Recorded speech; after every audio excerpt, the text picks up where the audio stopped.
We welcome you to Foxborough, Massachusetts, a late November Sunday encounter between the Buffalo Bills and the New England Patriots as they meet for the 78th time. And the significance of this encounter emphasized by the current standings. The Jets have just thrashed Carolina to go to 8-4. Buffalo and New England 7-4 and 6-5 respectively. Miami playing New Orleans at the current time. Hi once again, everybody. Vern Lundquist along with Randy Cross. Second meeting between these two in 3 weeks. Buffalo won the first by 3, but Randy, the level of excitement here really high because of the quarterbacks involved. Well, and the reason the Patriot fans are excited is Drew Bledsoe is going to start this game. And on this field this Monday night, Drew Bledsoe broke his finger in 2 places when his passing hand, right index finger, hit Mark Wheeler's hand that broke that finger, but he's going to play. He needs a running game, though. You got to have Robert Edwards. You got to have this Patriots offensive line to get off the ball and free up the rookie out of Georgia. And the excitement from Buffalo's standpoint, Doug Flutie is back in the New England area, and he's starting at quarterback. He's a good passer of the football, but he really killed New England 2 weeks ago when he was able to scramble for 49 yards. Those 49, part of the 213 Buffalo got on the ground. Almost balmy here in late November, 47 degrees. A slight breeze out of the east, mostly cloudy skies, but all in all, rather pleasant. Adam Vinatieri will kick off. Buffalo has won the toss. They've won 7 of their last 8. Kevin Williams is the deep man for the Bills. He waits at the 2-yard line.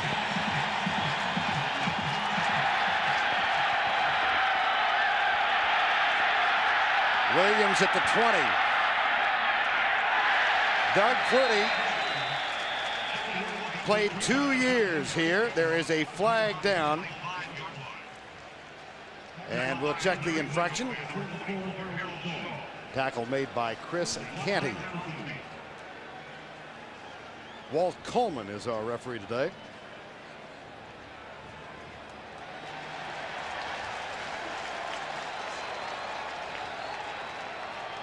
Penalty against the Bills.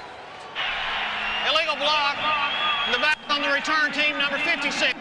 10 yards, first down.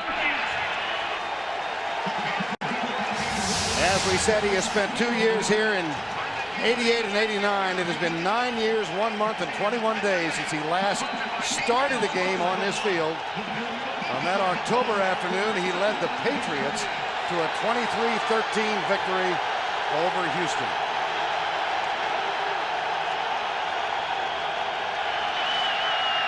Play fake for Flutie. Comes deep left side for Eric Moulds, and it is caught at the 22-yard line. Ty Law makes the tackle. Offensively for Flutie, this offensive line has really come on. Fina, Brown, Ziegler, Joe Panis, Jerry Ostrowski, Antoine Smith, and Sam Gash, the former Patriot in the backfield. Moulds, Reed, and Lonnie Johnson complete the lineup. Second down and 2.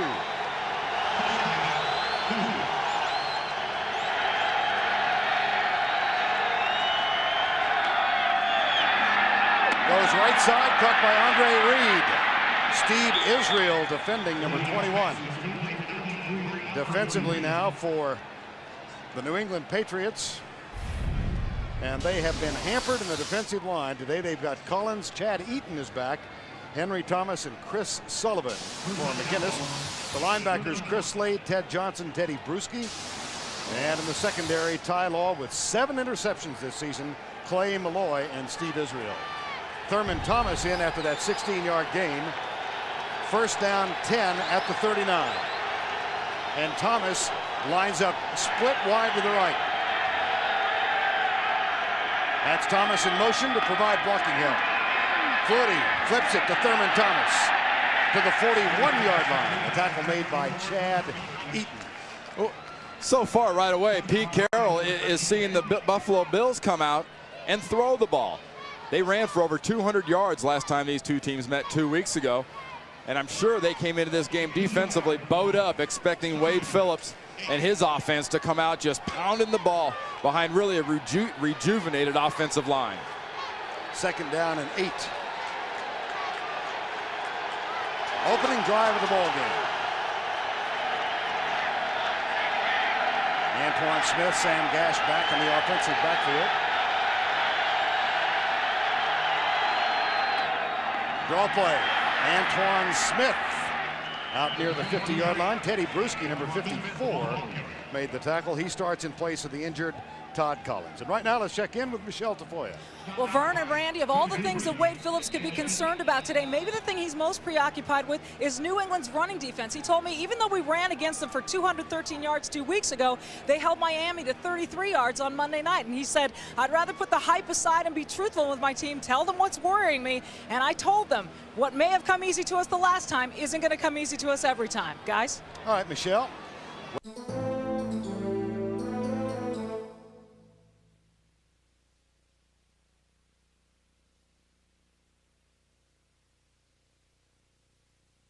Short for Buffalo.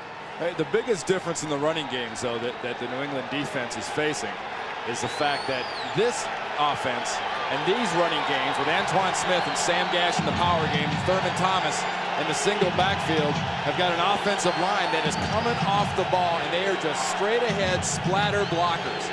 Chad Eaton's in a defensive tackle. That should make a difference, but you got to just man up and be a man to stop this running game. 3rd and 1, double tight end set. Jay Remersma and Lonnie Johnson both strong to the right side. Audible by Flutie. That's Remersma in motion. They will come left, and I don't think they got it. Well, now the spot looks to be very close. Crowd roared in anticipation of a denial, and then they saw the spot, and that looks like it might be there. Well, Doug Flutie and the offense go right at the soft spot. See this soft spot right here? They figure we'll just go where there aren't any people. Well, Sam Gash gets stuffed in the hole by Ted Johnson. Great job by Ted Johnson. But watch the drive of the legs by Antoine Smith. There's the lead block that didn't work out, but he just leans forward and pushes off and gets that extra couple of inches that gets him the first. And it is a 1st down and 10. Thurman Thomas back in the lineup now. Thomas goes right. Crosses the 50 to the 49. Chad Eaton, number 90, makes the tackle. You know, what a great contrast Wade Phillips has done with his offensive running games, though. With Thurman Thomas in as a single back, they'll stretch things out, and they let him run at angles. And when you got a guy that's rushed for over 11,000 yards, you let him run at those angles. That's what he's always done best in the draws and the things like that. Antoine Smith, that's the power game. But Thurman Thomas, great receiver and a good angle runner. And Antoine Smith has assumed the starting role. He's back on the field now on 2nd down and 8. Johnson goes in motion to the right. Flutie backs up, comes left, finds Andre Reed, slips the tackle, picks up a 1st down inside the 40 as Steve Israel gets the defensive job. A 10-yard gain. When we talk to the Patriots, this is exactly what the Patriots were worried about. It wasn't down the field with Doug Flutie. They say when a defensive back like Steve Israel plays against an Andre Reed, you've got to worry about the short routes, the little stuff. He'll just eat you up because as much as people talk about Doug Flutie's height, the velocity gets the ball to the Andre Reeds and the Eric Molds very, very quickly on the outside. It makes those short patterns a lot easier, but they're big money done a lot. 220th game, including the playoffs today, for Andre Reed and the Bills. And that should be a procedure call. Called by the umpire, Garth DeFelice. Here's Walt Coleman. Prior to the snap, false start, 79 offense, 5 yards, still 1st down. That against Big Reuben Brown, lined up at left guard right there, going to get a little twitch. He claims he was drawn off. Nah, it's you saw the tail come up and you saw the shoulders hunch, and that's not much of a twitch, but it's about a 5-yard twitch for Reuben. First penalty of the ball game. It's spotted back at the 44-yard line. Thurman Thomas checks in and comes to the near side. 1st and 15. Opening drive of the ball game. They've killed 5 minutes already. Flutie goes right. Caught by his tight end, Jay Remersma. And he picks up 4 to the 40-yard line. Lawyer Malloy, number 36, makes the tackle. Well, Doug Flutie graduated from Natick High School west of Boston. Then, of course, became a Heisman Trophy winner at Boston College. He played 5 games here while he was at BC. Won all 5. Spent 1 year with the New Jersey Generals of the USFL, 1 year with Chicago, a couple of years here during which he had 5 starts in this facility and was undefeated. When you see him throw the balls like he has the last few, just firing these bullets out to the side, makes you wonder why people thought he didn't have the arm for this league. Second down, 11. Flutie improvises, fires it incomplete at the 32-yard line. Willie Clay was defending Kevin Williams. And one of the things he does do extremely well is work out of the pocket, and coming this way to the left, as you'll see him move, I think is his most dangerous. When he runs this way and actually has the time to set his feet and look back into the field is when he's very dangerous. You keep moving, he's going to be less accurate, but if he can set his feet, that's when I think he gets big plays against defenses. Buffalo goes with 5 wide receivers on 3rd and 11. Camille Loud, number 89, split way wide right. Blitz coming from New England. Flutie being chased. He's only been sacked 5 times as a starter. He is not sacked here, but there are flags to accompany the tackle back at the 45. Well, when you get a blitz and you get a little bit of panic, Vern, the panic spreads. The line can feel panic, and when you get a little panic as a lineman, you start grabbing and pushing. There's a little illegal use of the hands. Illegal block in the back on the offense, number 61. Penalties decline, 4th down. Just a great call by Pete Carroll's defense. Looking at Lawyer Malloy and Willie Clay. No one can pick them up because they know they're going out on a blitz. Going out on a screen. Just a nice off-balance call by Steve Sidwell, the defensive coordinator of the New England Patriots. Chris Moore on to punt, and Willie Clay waits for it back at the 10-yard line. Vern, that's a good example of not giving Flutie enough time to improvise. Here's Moore. Nice and high, not terribly deep. Fair catch call by Willie Clay at the 22-yard line. A 23-yard punt and a fair catch. Drew Bledsoe, broken right finger and all, at the helm when we come back. Buffalo can't get the first down once they cross midfield. They've given away now to New England. And Drew Bledsoe, the perception of Drew probably altered forever with his brave performance on Monday night. Broken finger, index finger, throwing hand. Did not take a snap all week, but he is starting the ball game.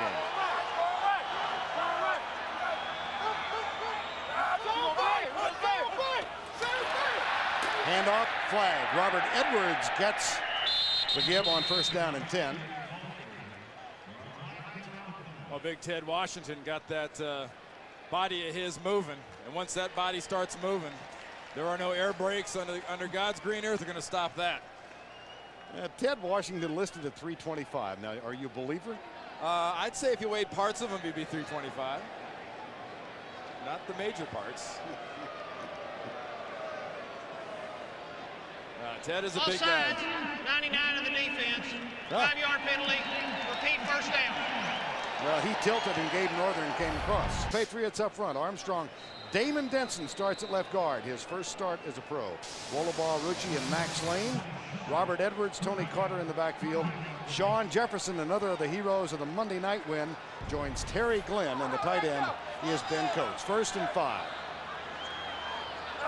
Derek Cullors is in the lineup. Here's Bledsoe's first throw. Terry Glenn gets the first down at the 35-yard line. Buffalo's defense, they've gone to a 3-4 now. Wade Phillips telling us that he's really happy with his front guys, Phil Hansen, Ted Washington, and Bruce Smith, but in particular pleased with the play of the rookie Sam Cowart, number 56. And in the secondary, it's Ken Irvin, Kurt Schultz, Henry Jones, and Thomas Smith. 1st down, 10. Hand off to Robert Edwards. Nice spin move, and he's out to the 49. A 13-yard gain. Edwards held only 24 yards on 14 carries Monday night. I want to tell you, Vern, just like we just said, they have got to get this running game going. That means Ted Washington has to be blocked. Dave Wollabaugh working against Ted Washington. You're not going to move him far, but you got to push him and move him when you get your shots. Great job by Wollabaugh. That made the difference and opened up Robert Edwards. 13-yard gain, first down at the 49 in a scoreless first quarter. Out of the shotgun now on first down. Here's Bledsoe going deep. Up for grabs and intercepted, picked off by Thomas Smith. That is his first interception of the season. He floated it. Drew Bledsoe, we talked about him playing in this game, and the finger, could it be a factor? Yeah, it might be a factor, but Pete Carroll's quarterback put too much air under that ball, and that's why it was intercepted.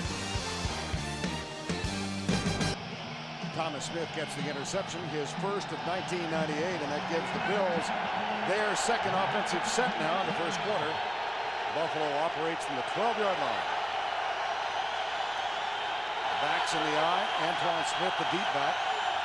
Lonnie Johnson starts in motion and comes back to the near side. Here's Smith at right guard for 3. When we talked to Henry Jones, the safety for the Bills, he said, hey, look, if something different happens and Bledsoe puts balls up, we have to take advantage of it. And look at Thomas Smith. He just drops his receiver, comes in across on Sean Jefferson. The ball stays up in the air too high, and he gets a hold of that ball for an interception. It does push him back, and Thomas Smith's interception is a big deal. And you want a bigger deal for the Buffalo Bills? What's the difference in their season? +8 to -18. Second down and 6.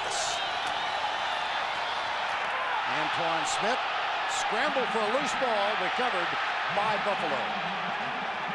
Teddy Bruschi, number 54, makes the tackle.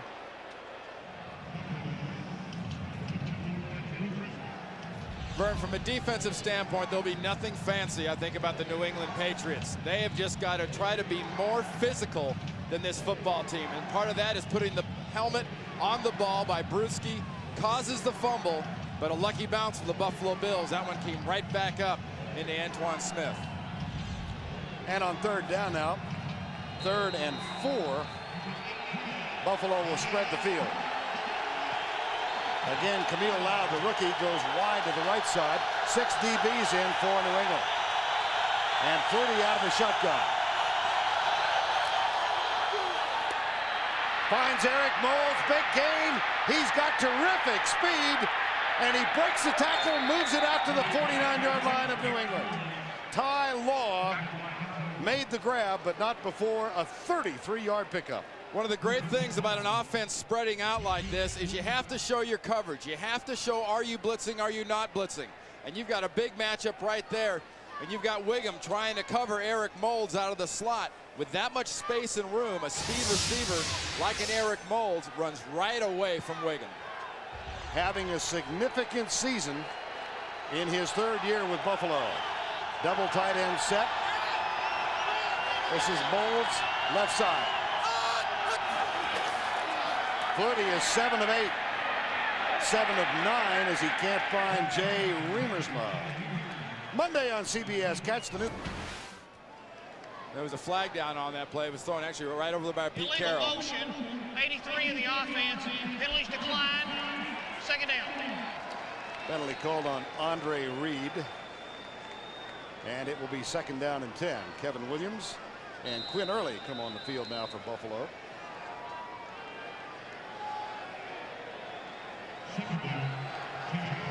And Andre Reed breaks out wide to the right side. Thurman Thomas in the backfield, or in the lineup. And he is in the backfield.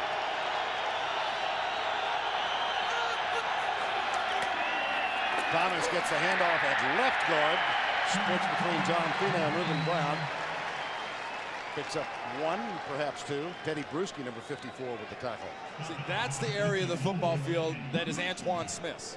Antoine Smith has between the right tackle's left shoulder and the left tackle's right shoulder. He has that meat area inside. And Teddy Bruschi in this defense is looking for an Antoine Smith in there. They don't worry as much about Thurman Thomas. Pretty common feeling that Bruschi was not all that effective 2 weeks ago. Well, it was his first real start, you know, as a linebacker. Remember, this guy was a defensive end at Arizona in school. 5 wide receivers now for Buffalo. Flutie in the gun. Fires it deep. A flag. We might have defensive holding here or an illegal contact. Ty Law and Andre Reed colliding. Or it could be interference. Here's Walt Coleman. Illegal contact, 24 in the defense, 5 yards, automatic first down. Well, you don't lead the NFL in interceptions if you're Ty Law without taking a few chances and trying to be physical. But see, being physical down the field about 10, 12 yards right in front of an official usually isn't going to work. Sam Gash, Antoine Smith back in the lineup. Ty Law, 7 interceptions this season to lead the league. 1st and 10 Buffalo, scoreless first quarter.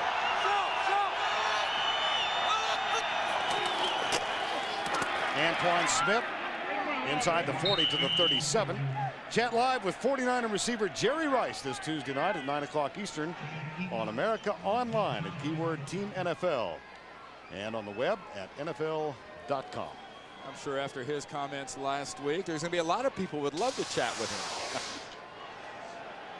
Antoine Smith last week, 107 yards in their victory over Indianapolis. 7 out of 8 victories now after an 0-3 start for Buffalo. They entered the day tied for the AFC East lead. Here's Flutie. Fires it for Moulds, his 3rd catch of the first quarter. In front of Willie Clay. That's good for an 8-yard gain. Well, the good thing about this, too, is that Doug Flutie is being blitzed. Doug Flutie's protection is getting ready to break down on that onside. Henry Thomas, Ty Law coming from the backside. So he just moves. When he moves, his receiver Eric Moulds moves with him. This is something you start practicing in training camp. You do all year long, and in games like this and pressure situations, to be able to keep doing it is a sign of good coaching. Eric Moulds 3 for 49 in the early going. And a 1st and 10 Buffalo inside the 30. Out of the gun again, here's Flutie. Goes deep left side. Incomplete. Sent his tight end, Lonnie Johnson, down the sideline. See, that's the type of pass. Drew Bledsoe threw an interception earlier. And Doug Flutie, when we talked about Bledsoe playing with his broken finger, he says, you know, when you want to try to drop one in, that's when the touch part's the hardest thing. And Doug Flutie is trying to drop one in, and not quite enough touch on that pass. There's nothing wrong with Doug Flutie's finger. It just his drop was about a foot off. Flutie now 8 for 10 for 76 yards. Vernon Crawford on the field now for Chris Slade. Here comes the safety blitz. Flutie back. Good blitz pickup. He comes left. Incomplete. Intended for Sam Gash, the former Patriot, for whom this is every bit as big a homecoming as Doug Flutie.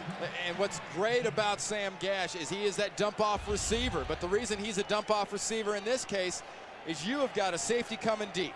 You've got Ted Johnson coming inside. Now here comes Lawyer Malloy. Pano gets Lawyer Malloy. Dusty Ziegler gets Ted Johnson. And Doug Flutie gets lonely because there's nobody back there. Good blitz pickup. 3rd and 10. Bills have owned the clock. And look at the number of plays. 19-3, but no score.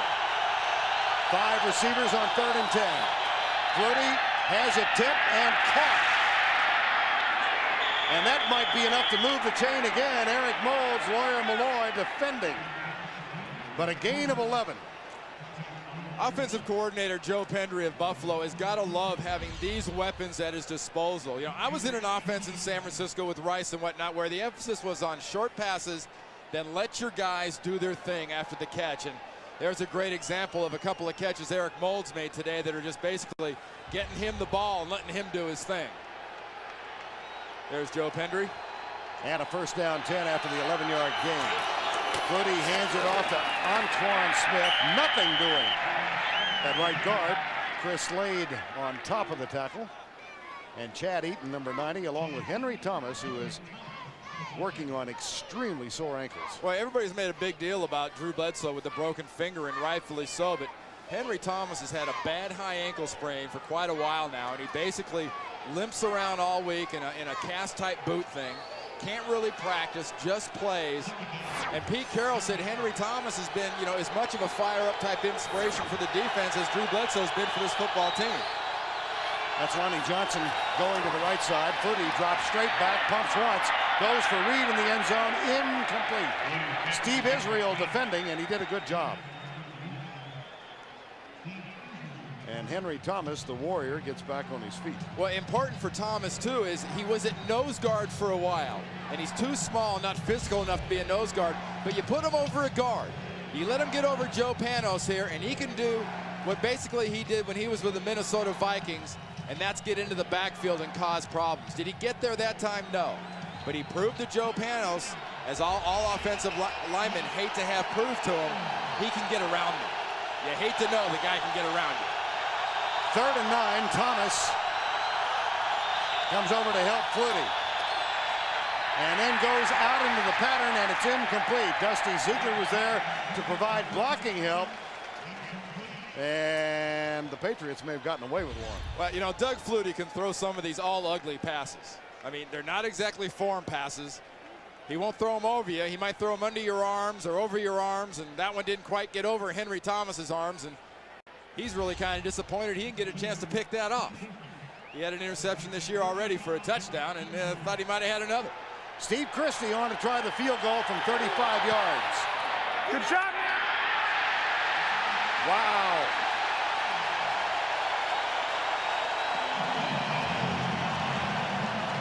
Steve Christie is now 21 of 28 for the season.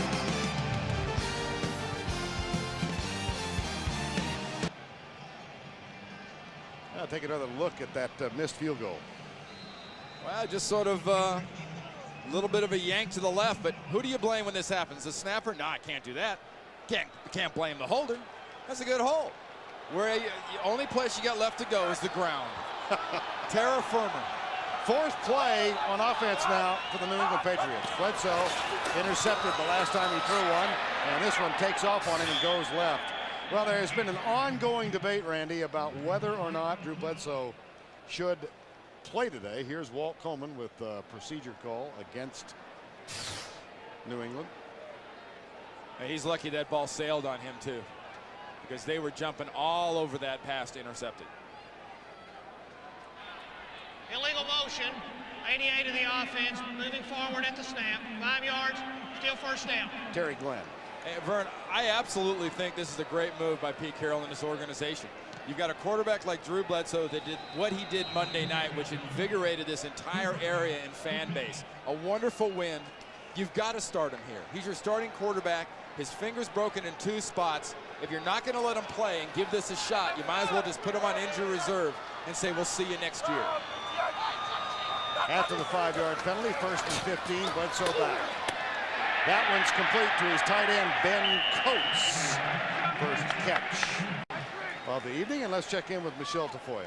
Well, guys, Drew Bledsoe's pregame warm-up was like a Mark McGuire batting practice. Everyone wanted to see how he would throw. The Patriots were looking for accuracy and velocity, and while pain was never going to be an issue, Bledsoe appeared to be feeling none, although he limited himself to taking just a few actual snaps from the center, guys. Well, that's part of the thing. That finger is going to be numb, but he's got that right hand under the center, and that ball's going to slap up on it every single snap. Handoff this time to Edwards, who is jammed up for a loss of 1. Tackle made by Sam Cowart, number 56. And Sam Cowart's really the reason Wade Phillips is now playing so much 3-4 linebacker. You know, Holisek was in at the inside linebacker, who's not there now because of the knee, but they figured, hey, with Holisek and Cowart, we got to get both these inside linebackers on the field. And Wade Phillips has said, look, we've basically sort of dropped the 4-man line. We're a 3-man line team with these kind of inside linebackers. 3rd and 6 now for the New England Patriots. Final 30 seconds, first quarter. Terry Glenn starts in motion. Bledsoe steps up, lets it fly. Ben Coates, contact made after the attempted catch. Eric Smedley, number 40, was there, and the Patriots will have to punt. Ben Coates just feasts on the AFC East. You pick a team, he's had a big career against them, and these are the type of plays, when you think of Drew Bledsoe and Ben Coates, these are the type of plays you think of. It's 3rd down. You've got to have the reception. You get it to your big tight end, and he doesn't catch it. Smedley with a nice job is right there, but that's one that he should have had. Coach should have gone and gotten it. Tom Tupa sends it deep for Kevin Williams, but not terribly deep. It's grabbed at the 25. And Kevin Williams gang tackled him down at the 30-yard line. A 47-yard punt, 6 on the return, and Larry Wiggum, number 25, is down to make the tackle. Nearly the end of the first. We've got 3 seconds remaining. Scoreless so far. Scott Zolak is the backup quarterback for the Patriots. Scott in his 8th year with New England and has played in 3 games this year. Told us on Friday he's a half a snap away from playing in this one. Not a snap away, a half a snap. One of the great jobs in America is backing up a great quarterback. First down and 10. Flutie with a play fake. Goes short, and it's caught by Thurman Thomas, who is out of bounds at the 35-yard line. And we've reached the end of one, a quarter dominated offensively by the Buffalo Bills, but no score. We'll return to Foxborough. We start the second in Foxborough, scoreless, Buffalo and New England. Vern Lundquist, Randy Cross, Michelle Tafoya, 2nd and 6. Doug Flutie on the draw play, hands it to Antoine Smith, who goes nowhere. Down at the 35-yard line.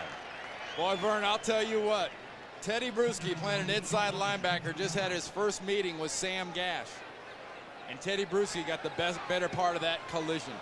Met the fullback right in the hole and stuffed him. I mean, you got to love what happens here. Watch 33, the fullback. There's Bruschi. Bang, he stuffs him, he stands him up. Henry Thomas comes around. That's what good inside defense is all about.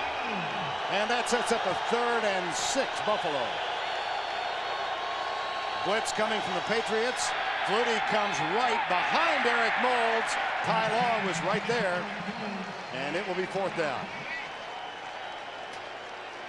Well, it was one of the types of patterns that Doug Flutie was throwing so well in the first drive or so in the first quarter, is that short little quick pass, and it is the kind of pass that Ty Law and this defense wants to try to take away. Whether it means by coverage or blitz, they want to take that type of pass away. Chris Canty back to return this punt. And Chris Moore on for the 2nd punt of the evening for Buffalo. Okay, let him go, let him go. Short, fair catch, Canty. Dives under it, grabs it at the 33.5-yard line. A 32-yard punt for Chris Moore, nothing on the return. And in the early moments of the second quarter, the Patriots have the ball.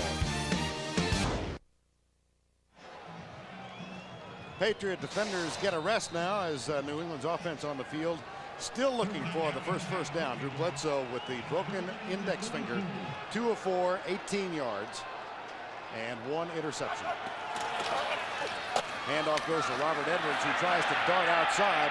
Caught and dropped by Phil Hansen, the quietly effective defensive end. 13:40 to go first half, 2nd and 13. Battle between these two with significant playoff implications as the season winds down. Now the shotgun. Bledsoe with a lot of time comes left and makes it complete to Tony Carter out of the backfield and up the sidelines at the 45-yard line. You know, one of the things Vern this offense has done a good job of is finding ways to get to the ball to the running back in the passing game different ways. Tony Carter, bottom of the screen, lined up as a wide receiver. Made a big reception last week. Makes another good one this week. But the reason Bledsoe had all that time is you've got Bruce Armstrong, a couple of old friends going against each other. And look at Denson, 61, the left guard, making his first start, getting his chance to get a shot at Bruce Smith. But Bruce Smith will not see much one-on-one with Bruce Armstrong. First down and 10. That's Terry Glenn in motion. Wide to the right. Bledsoe pumps twice. Got wide open. Terry Glenn all by himself. A busted defensive play by Buffalo. 34 yards. Well, if you're Drew Bledsoe right now, you got to kind of say, how do you like my broken finger now? I got one to the left in the flat. If you think so little of me, you're going to leave people wide open. Even Ike with a broken hand can get a ball to a guy like Terry Glenn in that type of space. And this is what this offense needs to do. It needs to set up some sort of running game with an aggressive passing game. Terry Glenn, realizing that there was a mistake defensively, immediately called for the ball. And Bledsoe found him, gain of 34. Tony Carter split out again. Here's Bledsoe from the gun. Goes left for Coates at the 10.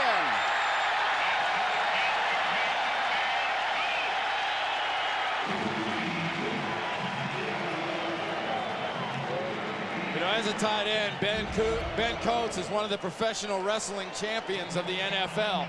He can get in there and push down defensive back, push down linebackers. But in this case, he's right behind Marlo Perry. He goes under Henry Jones, the safety, trying to make the tackle, but he is Drew Bledsoe's money guy. Sean Jefferson, top of the screen. On first down, draw play, Robert Edwards goes right, left, and then back toward the middle. And after all of those moves, nada. Well, and that's why you've seen the Patriots throwing the ball the way they are. I mean, this offensive line as a group, just pure flat, is not physical enough to deal with Bruce Smith and Ted Washington and Phil Hansen in the front of this Buffalo defense. They've got to take angles. They've got to take cute little blocks. I hate to use the word finesse, but they got to use kind of a finesse blocking style. Oh, go ahead. That used to kill me. If you can't run straight ahead, you need to block finesse. Second and goal at the 8, double tight end set. Play action, Bledsoe drills it incomplete. Flag in the end zone. The pass intended for Jefferson with Ken Irvin defending.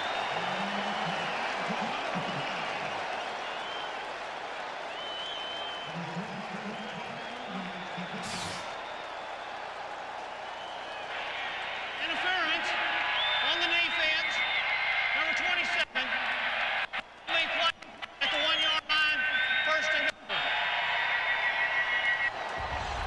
There's the word coverage, which is sort of to be closely associated with or near the receiver. I don't believe he ever got unassociated with Sean Jefferson on that one. Well, there are several degrees of separation. None of them were experienced. No, those weren't 6. Handoff up in the air. Loose ball. Gabe Northern made the initial contact. They're still wrestling. Whoever the first guy is that had that ball, I don't think he's got it now. Wade Phillips trying to urge them on. And the scrum is... Look at here on the bottom. Yes. Look at this. The hat's gone. He's under the pile. That's doing the work. I mean, our umpire, Garth DeFelice, crawled all the way underneath this pile to get down there with him.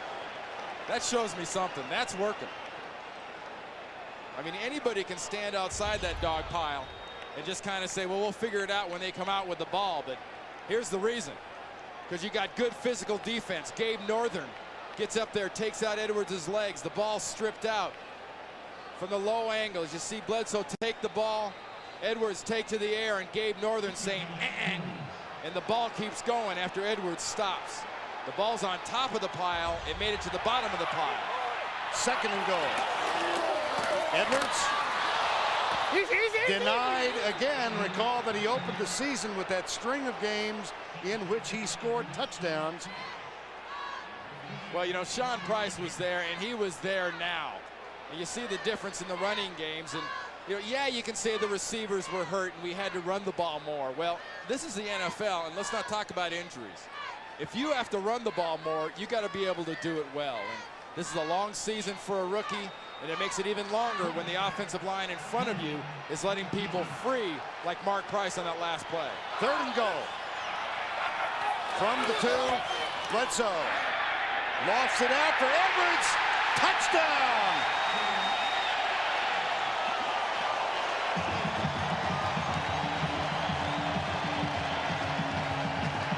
That is his second receiving touchdown this season. And if you're Pete Carroll and the Patriots, you got away with one on a fumble.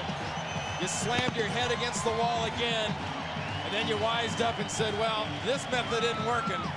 Let's feed him in with a play-action fake, and let's dump the ball off to the rookie. And it's really the edge. Robert Edwards has shown Pete Carroll he can be a full running back, much like Curtis Martin was in this offense, receiving the ball also. Adam Vinatieri on for the extra point. And the New England Patriots, a big pass play. Bledsoe to Terry Glenn set it up. Then Robert Edwards scores. Here's the matchup. Edwards, Coward.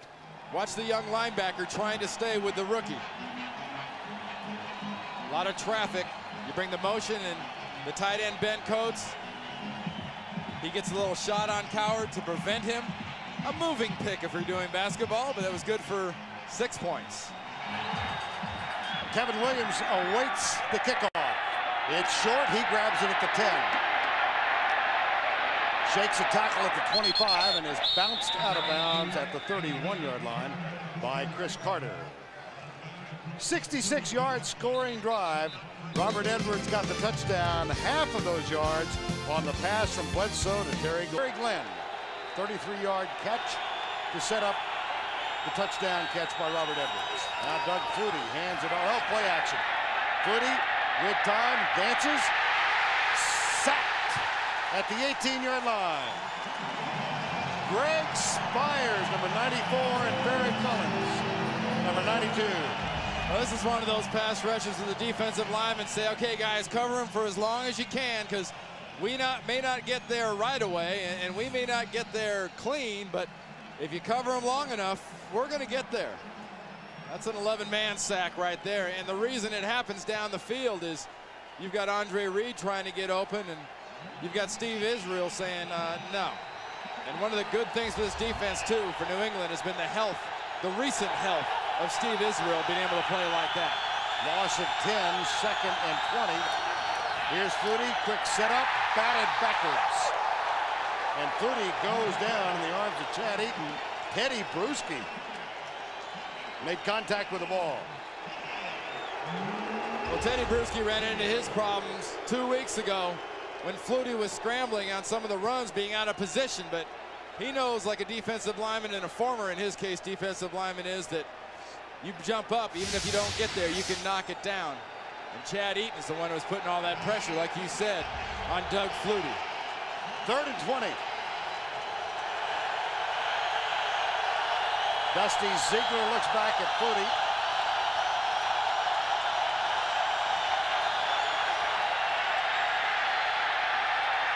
Lets it go, got it. Remersma, but not enough for the first down. He is out of bounds after 33. Tackle made by Tabucky Jones and Lawyer Malloy. Malloy, number 36, excuse me. Now, Vern, when this defense gets on the sideline, though, Pete Carroll and the defensive coaches are going to tell those defensive linemen, look, you see what Doug Flutie just did? The way he stepped up around that pass rush and was able to make that completion? I don't want to see that again. And that's exactly what Flutie in this offense wants to see happen. They want to drive a Teddy Bruschi trying to rush up the field and open up an area for Flutie to get out and try to create. Chris Canty on to return the punt of Chris Moore. This is his 3rd punt of the evening. Nice and high. Canty has it at the 22, got some room. Has some more room, gets a block across the 50 and down at the 46. A 30-yard counterpunch by Chris Canty.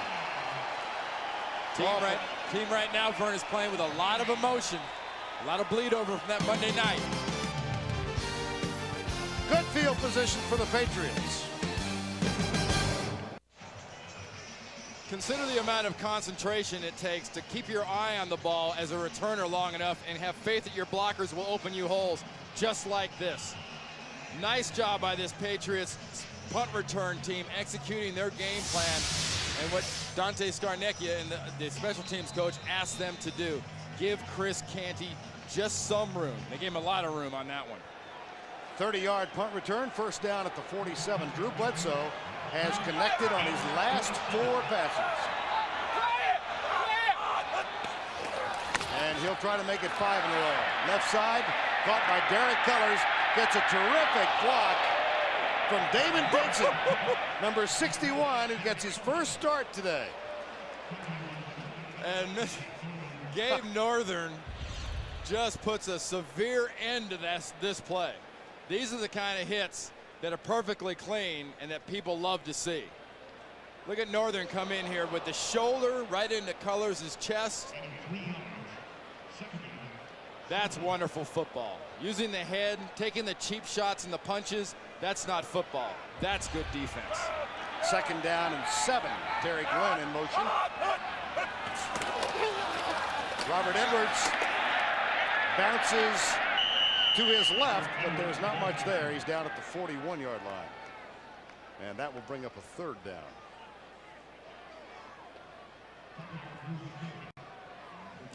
Well, we continue with our coverage of the NFL next Sunday. A doubleheader for you.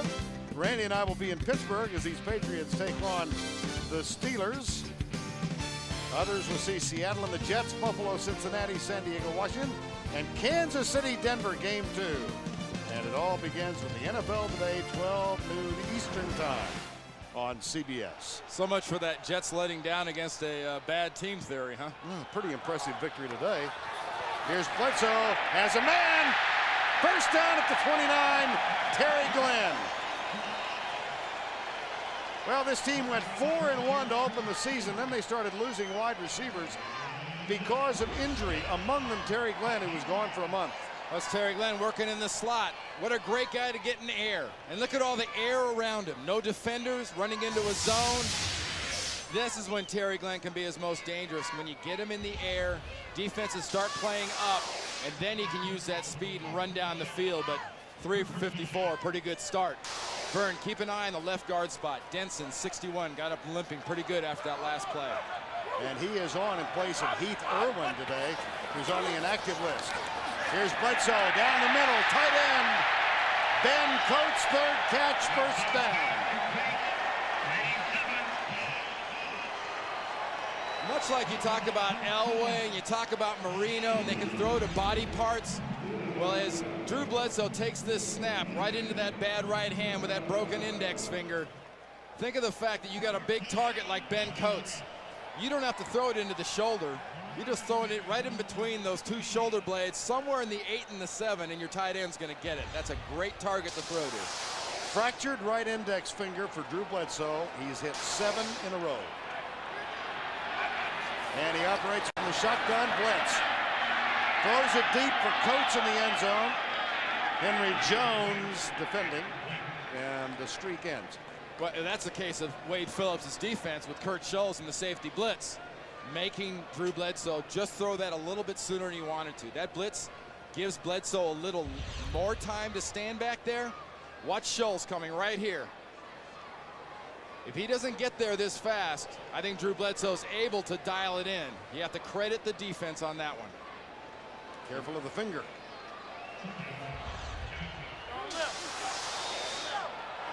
Second and 10.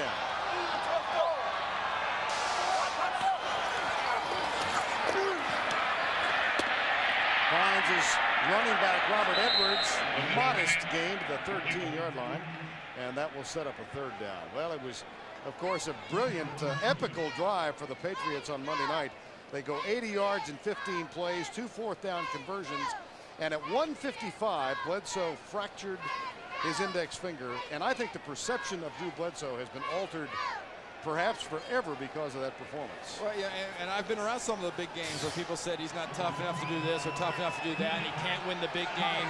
For this franchise, that was a huge game, and he proved last Monday night he's plenty tough enough. 3rd and 6. Corner blitz coming. Smedley. He finds Derek Colors. Touchdown.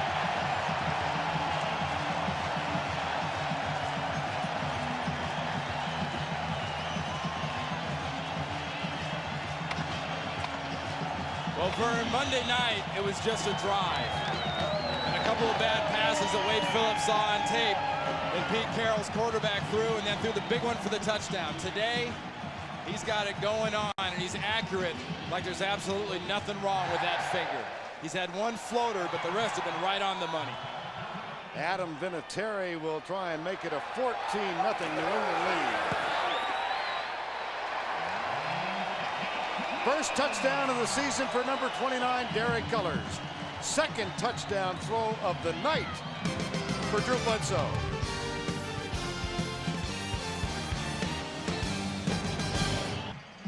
.437 to go first half. New England 14-0 over Buffalo. Last drive capped by the touchdown toss. Drew Bledsoe to Derek Cullors, 47 yards, set up by the 30-yard punt return of Chris Canty.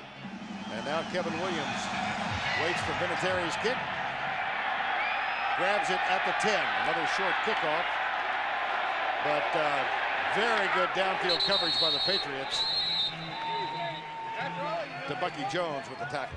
On that last touchdown, watch Cullors come in through the middle and then out, and watch the linebacker, Marlo Perry, trying to stay with him. This is a tough order because you got the running back picking his spot. You come up too far, you get behind him, and after about the fourth step, for as much tape as you just saw, that matchup was over.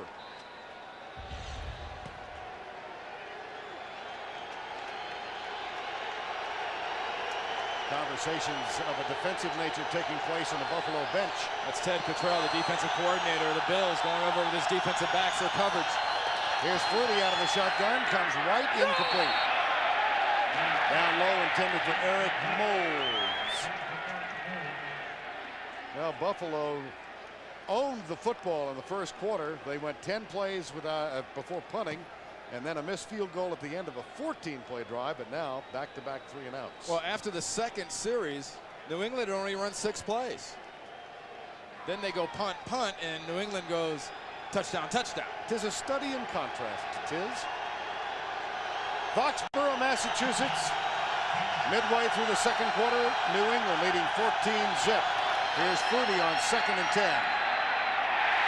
Knocked down again, second time that a pass has been batted back. This time, Chris Sullivan, number 74. You know, Doug Flutie is like a major league pitcher. He's got about 4 or 5 different delivery points. He'll throw it over the top, he'll throw sidearm, or he'll throw in between. That one's over the top, and Chris Sullivan, 74, leaps up. In fact, he leaps up so high and ends up hitting him in the chest. Flutie started out 8 of 10, and he's hit only 3 of his last 11. And somehow, either by coverage, blitz, or defensive linemen, they've taken away those outside passes from the Buffalo Bills. Blitz coming. Flutie goes deep for Moulds, incomplete. Flag is thrown. It was a late flag. Chris Canty was the defender. It was a late pull. It wasn't a late flag. Had the official going for it. Just couldn't get it out. Interference on the defense, number 26. Automatic. Now, First down. from our view here, it looked like Pete Carroll's defensive back had the position, and Moulds went through Canty to get to this football. Canty, 26, just reaches back. I think, you know, if this is baseball, or basketball, it's a ticky-tack foul. That's a no call. Antoine Smith, after a 26-yard penalty, gives Buffalo rejuvenation and a 9-yard gain there. Coming up at halftime, the NASDAQ Amex halftime report. Jim Nance, Marcus Allen, Brent Jones, and Mike Lombardi for all the scores and highlights. All coming up on the NASDAQ Amex halftime report. 2nd and 1, 14-0, 3:48 to go before the break. Flutie handoff, Antoine Smith, a fresh series of downs inside the 39. And when you've got a quarterback like Doug Flutie, there's never really a sense of panic. There's a sense of urgency, but I mean, heck, his career in the NFL right now has got a severe sense of urgency because he stayed in Canada for those 8 or 9 years, so he's got to try to prove it now. But this football team, though, needs to have that sense of urgency to get points here at the end of the half. We're going to be under 3 minutes pretty soon. They've got to get points here. 1st and 10, trailing by 14. Here comes the blitz. Antoine Smith heading to his right, turns the corner, and moves it inside the 30. Being chased by a trio of tacklers from New England. He picks up 10. They brought the blitz from the backside. Willie Clay must have ran 60 yards on this play. Look at Willie Clay with the red sleeves right here. Come all the way around. Here is a lot of work A lot of effort just for exercise, because Antoine Smith gets the corner, gets the yards, and moves them into at least what is probably field goal position. 1st and 10 at the 27-yard line. Make it the 28. Play action. Bootleg by Flutie. Had a man deep, settled short for Moulds, and he's got the grab inside the 20 at the 19-yard line in front of Ty Law. Andre Reed was waving frantically near the goal line. Well, Andre Reed is one of those receivers like the great ones, the Irvins and the Jerry Rices and, yes. and the whoever you want, the Sharps. They're always open. Of course. I mean, they're never covered. He was covered. 2nd and 1. They try to get a play off before the 2-minute warning, and they are unsuccessful. Clock stops. 120 ticks of the clock to go, first half. Here's Andre Reed. He thought he was open. Look at something. Check this out. As the play moves, follow Andre Reed, but keep track of where Doug Flutie is. Now, if we stop it right about here, here's Reed. He's open, but look at this group of guys right here. Doug Flutie just can't see him. 2nd and 1. Reamer's in motion. They toss it to Antoine Smith. He tries to turn the corner on Willie Clay. Stiff arm. And looks like he might have enough to move the chain. Had a little clutch step there on the spot. Yes. It was one of those, left little dance wiggles. And the dance wiggle went to the right foot, and the right foot gave him the first down. But Willie Clay, I think, was a little bit surprised by the speed he saw at Antoine Smith. He reads newspaper articles too. He listens to guys like us that say Thurman's a speed guy and Antoine's a power guy. Well, Antoine just showed him a little bit of the speed he had when Doug Flutie flipped him that ball. Flutie using the measurement time now to come over and chat on the sideline.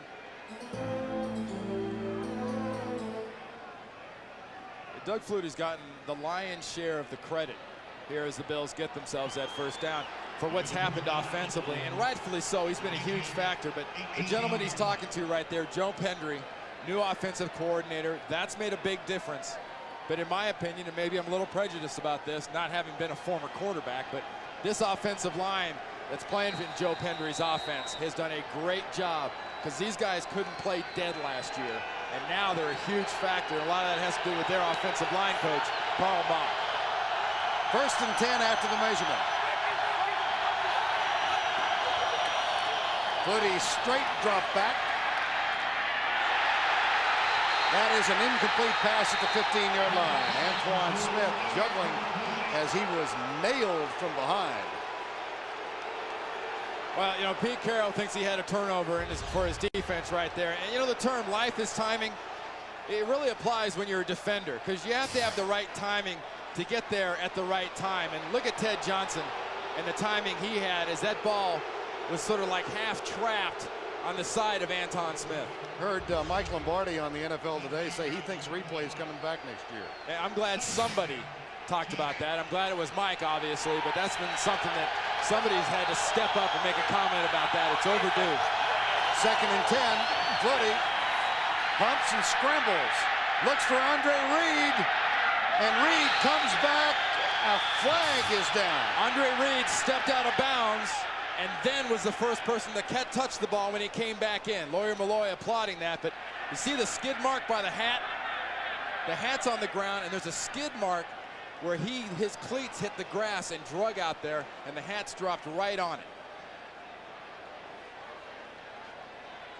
See this right here next to the hat? That skid mark out of bounds? Andre Reed's foot made that mark as he was going out of bounds.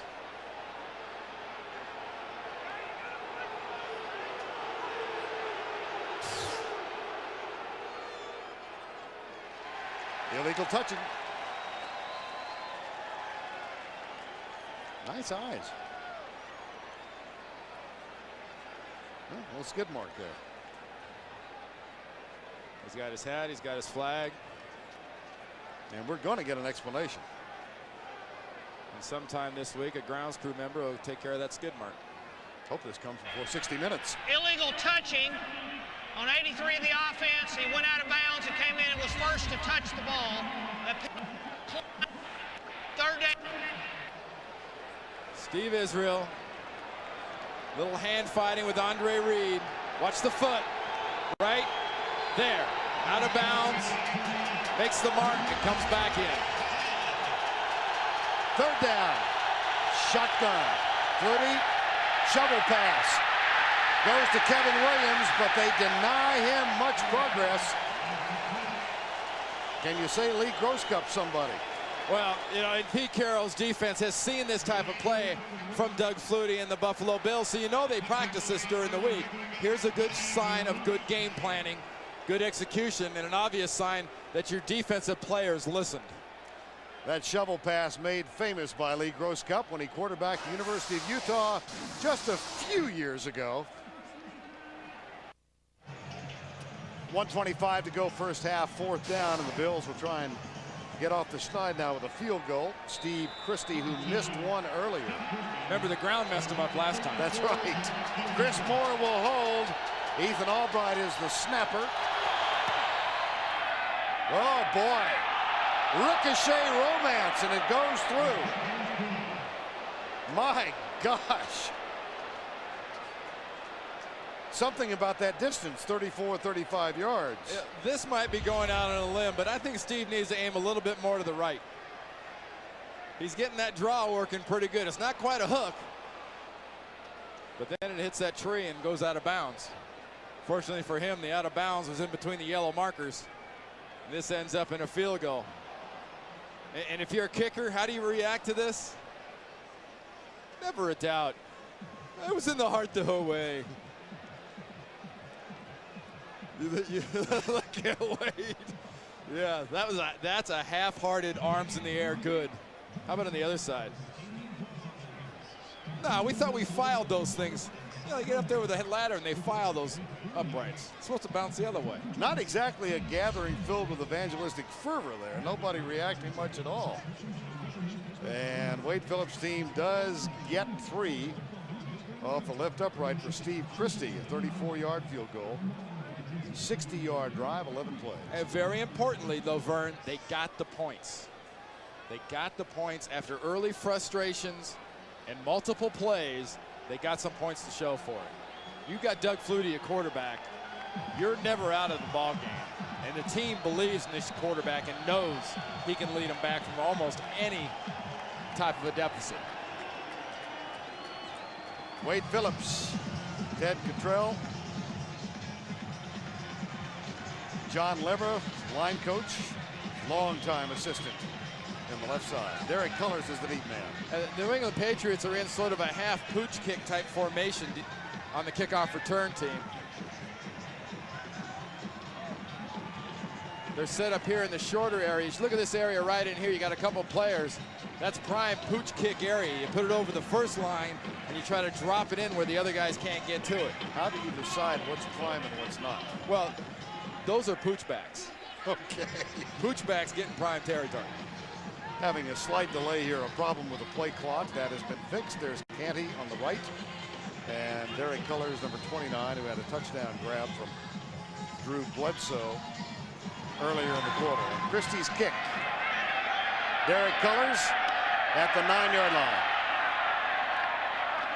Nice open field tackle at the 23. So Buffalo has 3 timeouts left. The New England Patriots have 2, and they've got the ball. And I just want to get your comments again about the effort of Drew Bledsoe in this first half. So impressive. I mean, here's a guy that, for all intents and purposes, was just trying to make an effort, just trying to get out here and do something. He did practice a little bit on Friday, and they were very happy with the fact they thought he might be able to play. But I don't think this performance, 11 of 14 for 2 touchdowns in the first half, was anywhere near the dreams of Pete Carroll and his coaching staff. They just wanted him to be just effective. Now, Bruce Smith, chatting with us last night, was among those who said of Drew Bledsoe's Monday night performance, very, very impressive. There's Bledsoe across the middle to the 30-yard line. Ben Coates with another grab. And the biggest difference he's made in his delivery is you won't see him snapping and jamming the ball on a quick throw. Watch his arm. A lot longer, more elongated type motion. Right side for Coates, and the grab is made. Tackle by Henry Jones. And there's a matchup that's got a little history. Ben Coates and Henry Jones. And Henry Jones knows when you play against a Ben coach, you don't know what to do, whether you're supposed to do taekwondo, lift weights, or do self-defense, because he knows that big tight end can mug a defensive back. And they will measure and take the chains across the field. Halftime report, Jim Nantz, Marcus Allen, Brent Jones, and Michael Lombardi. Scores and highlights from around the league as we play the final Sunday in November and get set for the stretch run of the 1998 National Football League season. And in this AFC East, it is going to be a stretch run, if not a photo finish. This thing is going right down to the end, because every one of these teams have got some significant games and some awful good ball clubs coming up down the road in December. That one good for a first down. The catch by Coates. Now the key here is the spot itself. How far forward Ben Coates and the ball gets before Henry Jones knocks him back. That was, I would categorize that on the generous side as far as the spot goes. Here's Bledsoe with time. Goes to Terry Glenn at the 40-yard line. The catch made by Glenn and the tackle from Donovan Greer, number 25. And Bledsoe calls timeout. That leaves the Patriots with one timeout left and 36 seconds on the clock.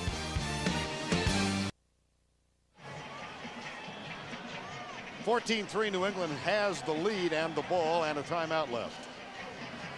See, they went 3 and out the first 2 times they had the ball, but then 66 yards for a TD and 47. You're up 14-3, though. You're being aggressive. I like this aggressive offense from Pete Carroll's offense here at the end, but greed is not good at this point.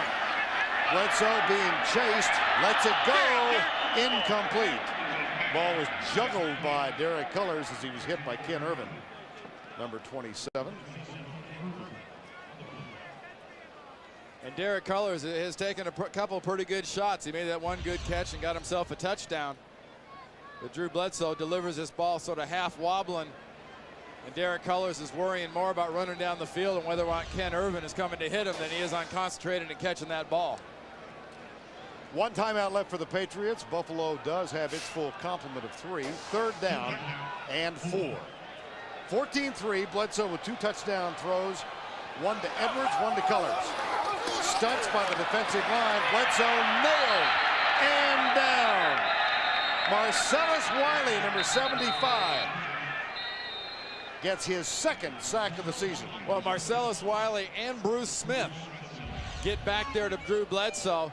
They're bringing the blitz, they're bringing the stunt, and Marcellus Wiley gets in on top of it, and Bruce Smith finishes him off. In fact, Bonnie Bernstein had a nice feature in the NFL today about that sort of passing the torch between Marcellus Wiley and Bruce Smith, among others. Next Saturday, now, the Patriots have to give it up. 4th down, Tom Tupa on the punt. And Kevin Williams waits the ball at the 20-yard line. In this part of the field, in this situation, directional kick. Late in the half, don't do anything dumb and give him a low one where he can return it. Flags before the snap.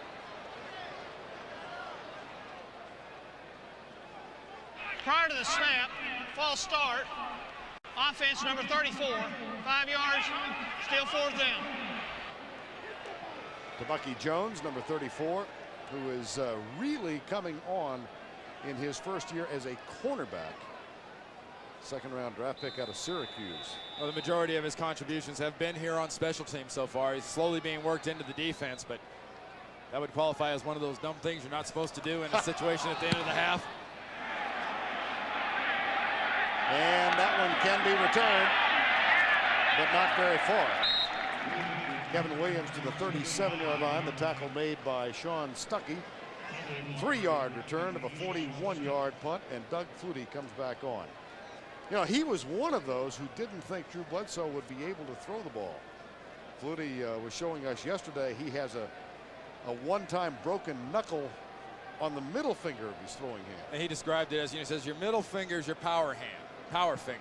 The right finger when you're throwing is the touch finger, and that's the one Drew Bledsoe has the brace on and has it taped up, and he's shown some good touch so far. Flutie had the hot start, has settled down, but got his team into field goal range last time they had the ball. Steps up, lets it go deep, has a man open. Kevin Williams inside the 10 and down to the 7. Timeout called by Buffalo with 8 seconds left. You don't think this Buffalo Bills offense isn't absolutely positive with Doug Flutie as your quarterback, that you're never really out of it? You've got timeouts, you got 18 seconds, and you can almost see the little Z's in the screen as the New England Patriots defense sleeps and lets the receivers get down the field. What are you thinking? Kevin Williams gets down the field. You've got Larry Wiggum coming over from the safety spot, but Steve Israel, as he dumped him off, and Doug Flutie spotted it immediately and goes for the quick timeout. And the time called with 8 seconds should leave them time with 1 shot at the end zone. If they decide they don't get it, to go for the field goal. 8 seconds. This part of the field, Vern, watch out for Jay Riemersma, the tight end. Been a real weapon in the red zone for the Bills. And he is tight to the right side.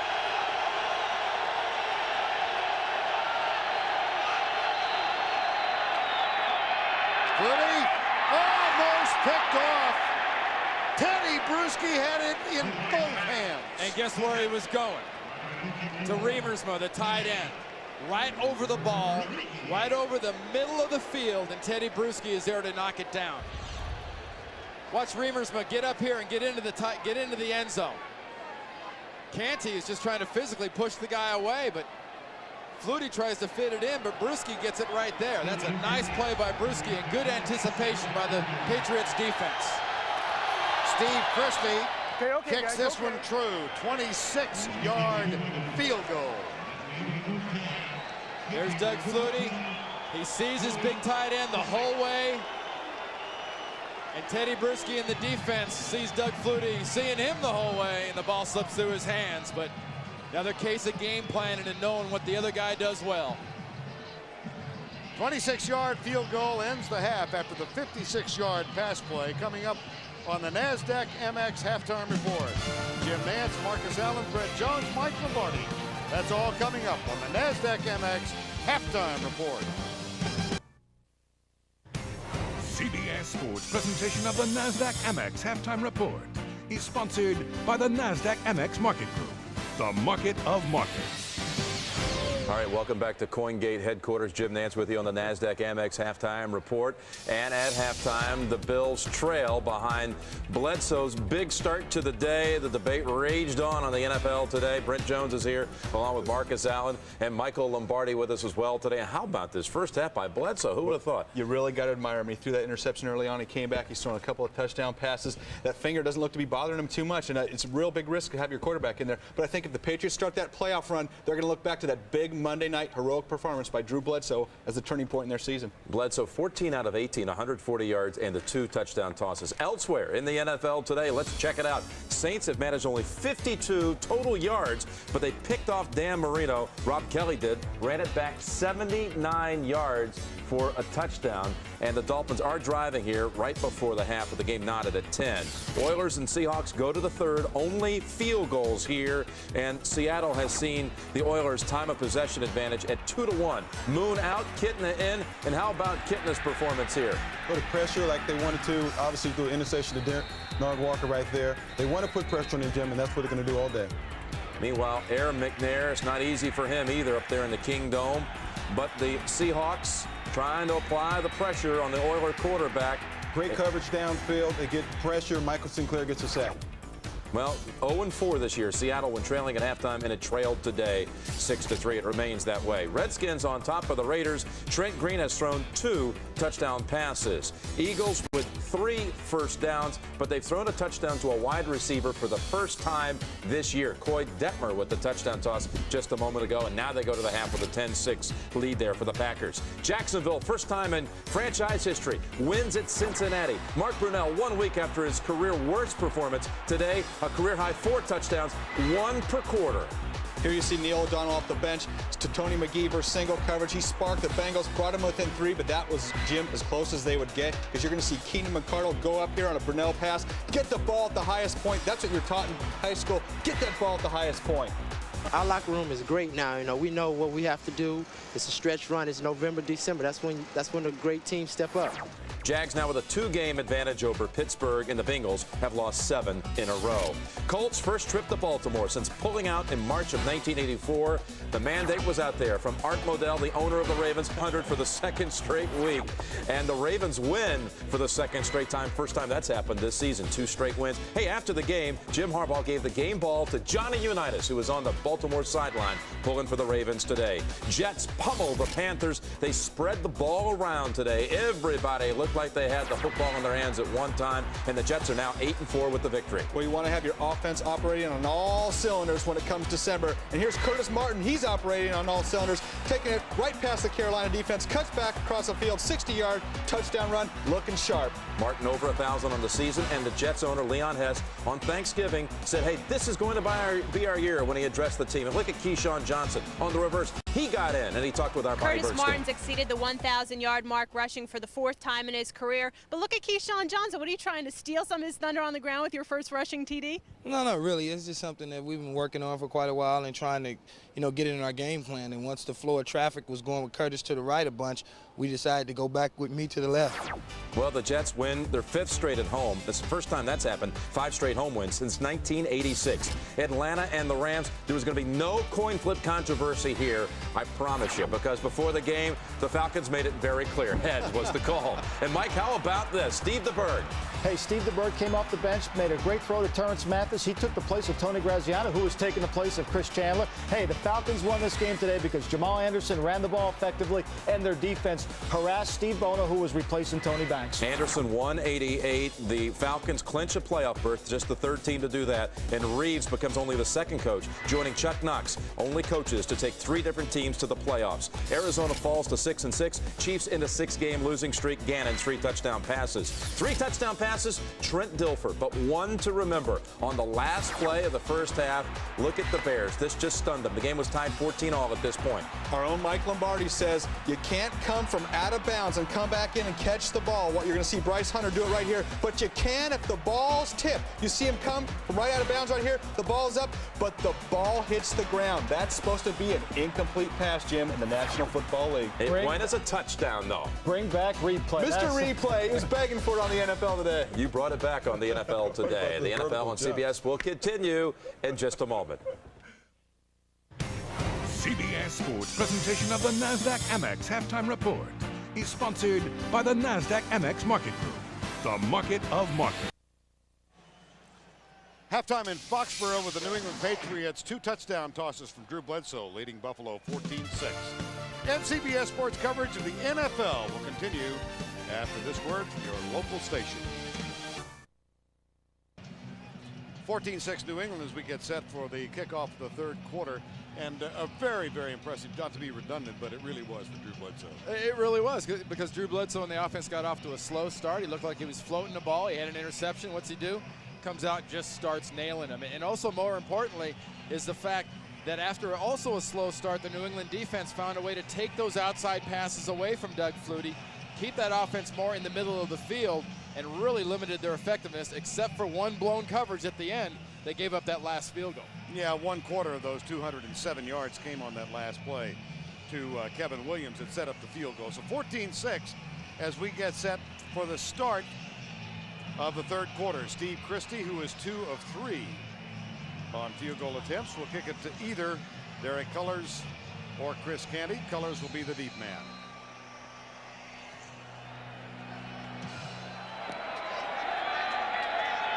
Cullors will grab this at the 11 and moves it out to the 28-yard line. And right now we'll check in with Michelle Tafoya. All right, Vern, Randy, Wade Phillips told me at halftime, hey, we made a couple of mistakes early in the first half that allowed them to score, but we've stopped them since, and it's a close game. We're not out of this thing. As for the Patriots, Pete Carroll told me he was disappointed they gave up a field goal right before halftime. He said that never should have happened. And the emphasis of his halftime speech, you cannot give up anything to Doug Flutie and the Buffalo Bills. All right, we'll see if it proves costly, Michelle. First down for the Patriots at the 29-yard line. And I might have stressed a little bit too, hey, our quarterback's playing great, but we can't run the ball with 13 yards in the first half. Bledsoe goes right. Catch is made by Tony Carter, who had split out wide to the right side. And that's something this offense is doing, is being very effective getting the ball to the running backs. First in the first half, it was Robert Edwards catching this touchdown. Then it was Derek Cullors outrunning Marlo Perry into the end zone for the second touchdown. But it's not just catching the ball out of the backfield. You saw Carter there at the right split end. Earlier, he was at left split end. Robert Edwards last week caught a big ball down the field from the split end position. Second down and 1, New England. Hand off to Robert Edwards. Close for the first down. Phil Hansen, number 90, with the tackle. That's one thing Ernie Zampese, the offensive coordinator for New England, has done the last few weeks is they've been so much more imaginative, almost back to the days when Zampese was with San Diego and the Chargers and the old Air Coryell days. And there's Ernie right there with the glasses. And he's really gotten a situation going where you've got running backs outside, you've got a tight end, Ben Coates, lined up as a slot receiver inside a running back for Drew Bledsoe. And it really causes some problems, I think, matchup-wise, and who's got who, and where should I go if type questions for defensive backs. On the stretch, first down.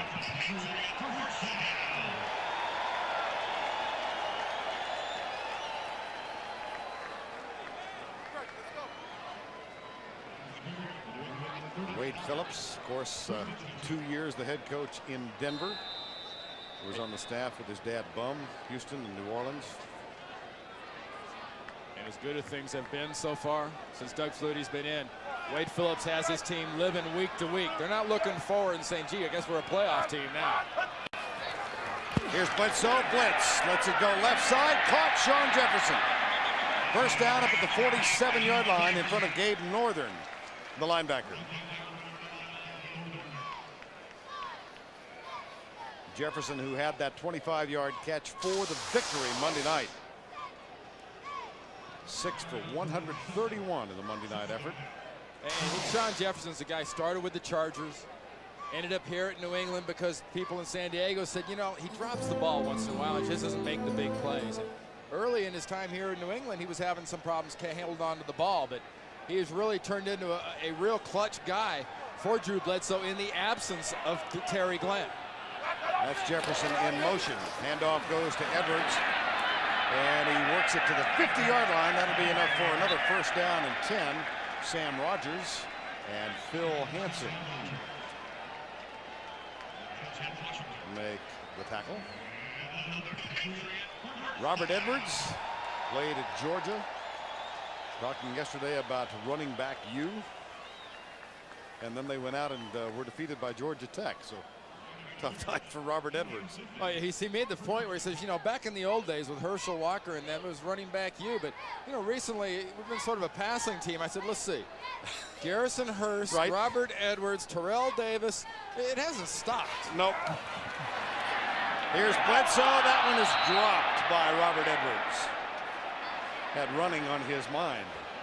You know, we talk about players getting in air and how there's certain guys you want to get in air. Well, Pete Carroll's running back, the rookie out of Georgia, had lots of air and was bothered by air. Because he had so much air, he was worried about getting down the field and getting as many yards in that air as he could and didn't catch that ball. Because you're not going to get perfect passes from Drew Bledsoe today. I mean, they're not going to be absolutely right where they're supposed to be. They're going to be in the body frame, but that finger has to have some effect on the accuracy. Second down and 10, a 14-6 Patriot lead. Ball play, Edwards breaks a tackle at the line of scrimmage, surges across the 45, and is down at the 43-yard line. Marlo Perry, number 58, made the stop. And this play is just a little short hesitation by the Patriots in the backfield. Edwards takes it and gets some real nice blocks up front. You know, Todd Rucci's getting a good one. Look at Ben Coates working on the linebacker Perry on the outside. I mean, you get good blocks not only from your inside guys, but your tight end gets those blocks down the field. That sets up that extra 3 and 4 yards once he clears the line of scrimmage. Henry Ellard, the veteran, is on the field now for New England, and we've got a dead ball foul. Actually, the defense moved first. Defense was coming across the ball, it looked like, from up here before the offense moved backwards. It was Max Lane and Rucci on the right side. That's exactly what they have to determine, is who started first. And, you know, right now, this in 98, if the defense starts first and draws the offense off, it's a penalty against the defense. Didn't always used to be that way. People could flinch, and defensive coaches like Wade Phillips would teach their defensive linemen to flinch and jump out at offensive linemen and make a move. Prior to this snap, false start, 68 of the offense, 5 yards, still third down. Well, Pete Carroll doesn't think so, but, you know, having said that, those darn offensive linemen got to learn how to concentrate. Who moves first? Oh. Well, Price is the first one, 91, to move. But Max Lane, who's not lined up on Price, ends up moving first for Pete Carroll. But what Pete Carroll saw on the sideline was that first twitch from the defensive player and the offensive player reacting to it. 5th penalty against the Patriots, and that sets up a 3rd and 8. Bledsoe operates out of the shotgun. Derek Cullors in the backfield. Blitz coming. Bledsoe lets it go. It's almost picked off. Henry Jones has a collision with Terry Glenn. I tell you, Terry Glenn came inside, and Henry Jones told us last week as Glenn lines up at the top of the screen. Glenn's a good receiver, but you know, you get those little guys, you've got to hit them when they go in there and make them think twice. And Terry Glenn was thinking the 3rd, 4th, and 5th time by the time he didn't stick his arms out for that ball. That was not much want to by number 88. I think he sensed the very strong presence of Henry Jones. Tom Tupa sends it deep. Sends it back, and it is down at the 1-yard line. Nope, it's not. The foot. Thought they had it. The foot hit the goal line of one of those players that was laying on the ball. I couldn't tell if it was Wiggum or exactly who, but the ball was down. But Derek Cullors or Wiggum or one of those guys had their foot on a goal line.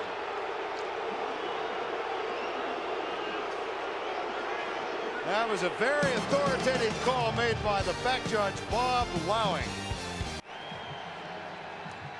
14-6, take another look at the call. Watch the ball come down and hit the line right there. And Bob Lowing, the back judge, came in, immediately pointed the other side to his cohort and had a very definitive job of saying that's in the end zone, it's a touchback. Great call by the officials. First down at the 20, Flutie, handoff, Antoine Smith. Chad Eaton, number 90, got him. That's something Pete Carroll was looking forward to, is getting Chad Eaton back on this defense. And remember, 213 yards rushing last time these two teams played, and Chad Eaton lined up on the nose on Dusty Ziegler and powered right through the Buffalo center. Ziegler trying to make that reach block, something he's done all year long and has excelled at, and Chad Eaton just wouldn't let him get away with that one. Buffalo with 43 yards on the ground thus far in this one. Blitz threatened, here they come. Flutie backs out, lets it go across the middle. Moulds has it. They went for the interception, didn't get it. It's a foot race. Steve Israel can't get him. Touchdown, Buffalo. 84 yards. And they will go for 2. A terrific effort by Eric Moulds. Well, it's a great job of concentration, because Doug Flutie decides, I'm getting this ball into Eric Moulds. Eric Moulds has been his big play receiver. He's working here against Ty Law. Remember, he's leading the NFL in interceptions with 7. He sees it's coming. He takes a chance in the shot around the outside. When he takes his shot around the outside and the safety misses high, Eric Moulds is not going to be caught by Steve Israel from the backside. Number 1 draft pick from Mississippi State 3 years ago, and a bit of a disappointment. But he has come on in 1998. They go for 2 and the tie. Flutie fires it in the end zone. Incomplete.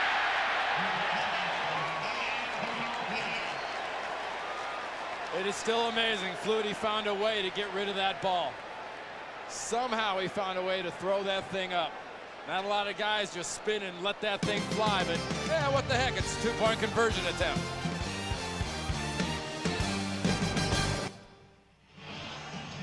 Eric Moulds on the receiving end of the longest touchdown throw in Doug Flutie's brief NFL career. And 10:57 to go, third quarter, now 14-12 after the two-point try did not work. Short kick. Scramble at the 40.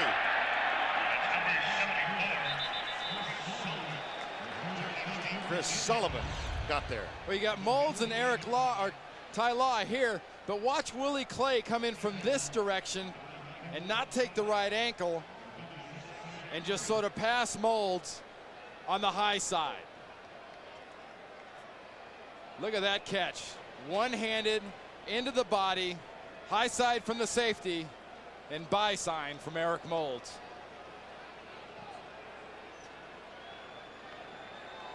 But on that two-point we talked about, Vern, I mean, here's what you got. It's a two-pointer, and maybe you can, maybe you can't. Chris Slade or not, he tries to put it up and make a play. 14-12 now, first down 10 at the 39, and Bledsoe will throw. Blitz, they got him, and Henry Jones is there to make the stop on Tony Carter.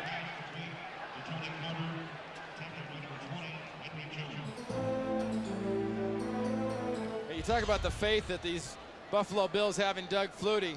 Eric Moulds trying to find a way to get to it, but Lawyer Malloy jumping inside in front of Eric Moulds prevents it. But there's so much belief in this young quarterback, but Doug Flutie, not a young quarterback, but these guys love this guy, and they know anything is possible with him at quarterback. Second down and 10. Last time he suited up in this arena, Christmas Eve 1989. He didn't get in that last game played for the Patriots. Here's the handoff to Robert Edwards. And of course, just to continue with the story of Doug Flutie, one reason he decided to come back from Canada and sign with Buffalo this year was because his son, Doug Jr., had been diagnosed as severely autistic 3 years ago. And Doug and his wife Lori came back to set up a center for autism in the United States. And Doug Jr. is celebrating his 7th birthday today. An impressive individual on and off the field, but when you look at his stats, a guy that's thrown 48 touchdowns in a season, throwing the ball for 6,600 yards in one football season. Motion in the line, free play. Terry Glenn makes the grab. And if, as we suspect, this is against Buffalo, then I gather it will be declined. And the New England Patriots and a quarterback in Drew Bledsoe that has thrown for a pretty good amount of yards and a pretty good amount of attempts in his brief career also so far. Offsides, 91 to the defense. Penalties decline. First down. Now we're going to beat this dead horse one more time. Drew Bledsoe out of the shotgun formation, which has to be a lot more comfortable on that right hand with that broken bone. Just drilling it. Any hesitation there? Any lack of zip? The motion may be longer. It might be a longer arm and a longer throw and less snap with the wrist, but he's gunning the ball. And will throw again on first down. Wants to go deep, can't. This will bring a roar from the crowd. When he ran twice Monday night on the quarterback draw. That's Drew, not Boo. The crowd really responded, and he looks down at that index finger now. Well, you know, look what's happening here. Buffalo is going to expect this, but they're not going to expect this out of Drew Bledsoe. You game plan for a lot of things, but you don't game plan for the fact that he's going to run. And great job down the field of coverage on that play by the Buffalo defense. But this is the responsibility of the defensive tackles in that type of situation. You can't let a quarterback like that, especially one that's not moving too fast, get by you. Well, his career rushing stats are better than Marino's, right? That's right. By a long shot. On CBS. Worked on that all day long. But Lincoln me and trust no one together. 2nd and 6. 14-12 Patriots. Terry Glenn in motion, followed by Thomas Smith. Goes back, gets a block from Edwards across the middle, denied the first down. Tackle made by Sam Cowart, number 56. It'll be 3rd down. You know, Bledsoe is getting a lot of time to throw. They're occasionally blitzing him, but one thing he's not seeing much of is this future Hall of Famer, Bruce Smith, working against Armstrong and Ben Coates. And when you keep a Ben Coates in, what kind of a sign of respect is that for Bruce Smith? One of your best receivers isn't going out because you want to block Bruce Smith. 3rd and 2. Lovett Purnell, Robert Edwards. That's Purnell, number 85 in the backfield. Play action. Bledsoe, right side. Caught, but short of the first down. Ben Coates makes the grab, but does not pick up the first. But look at the move that Ben Coates makes. I want to watch the scrunch and duck. He makes the catch. Now here comes a scrunch and duck. He's trying to scrunch and duck into Marlo Perry, but Marlo Perry isn't buying it. Is that a 49er term? What, scrunch and duck? Yeah. Well, have you ever seen, you look at Brent Jones's body, it was made to scrunch and duck. They will go for it. 4th and 1. On the season, 7 of 13. The Patriots lead by 2. Carter's the lead back. They better find some power. Robert Edwards got it.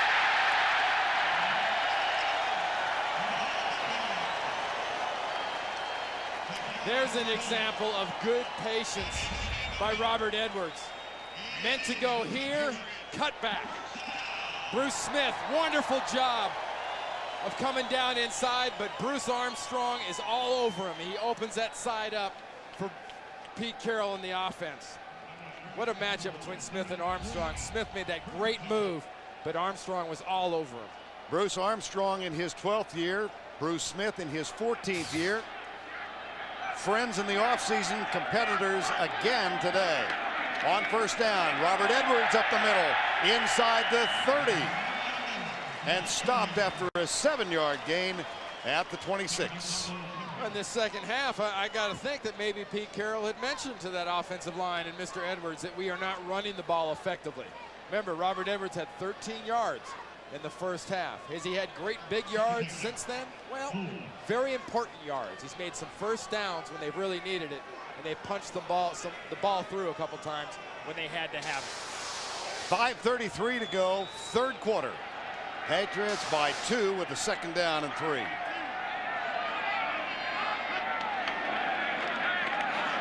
Bledsoe will throw it.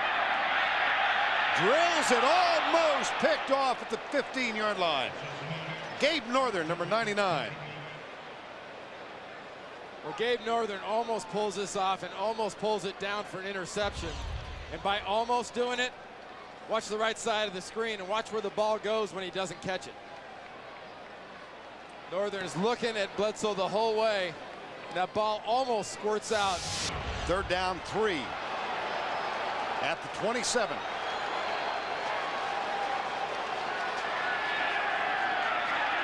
Bledsoe goes off his back foot to the right side. Donovan Greer in a battle, and it is incomplete. Henry Ellard, the veteran receiver, trying to get some sort of a call, begging for it.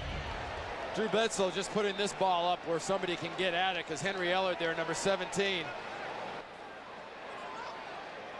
is never really open, but Bledsoe's putting it up. And if you're looking for a flag, Henry, you might be looking for a flag on you for pushing off. 2 weeks ago in Buffalo in the wind, Adam Vinatieri was 1 of 3. He'll try this one from 44. Perfect.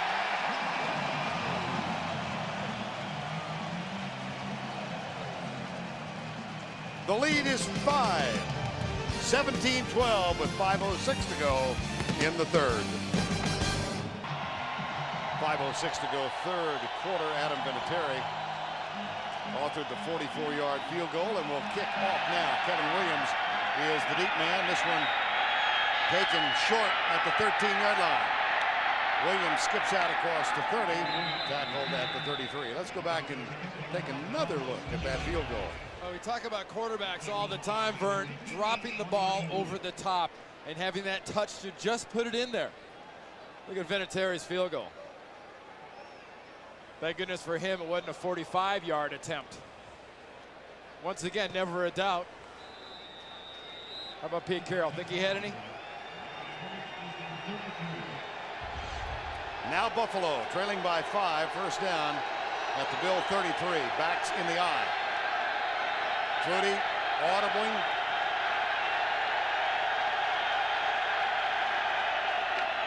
Hands it off on a quick opener left side to Antoine Smith, and Teddy Bruschi, number 54, made the stop. When you see Antoine Smith, that means you're going to see Sam Gash at fullback. If you see Sam Gash at fullback, you're going to see a lead block. I mean, when he gets in there, somebody is going to get stung. Gash, who spent the first 6 years of his career here in New England. Very popular here and in Buffalo.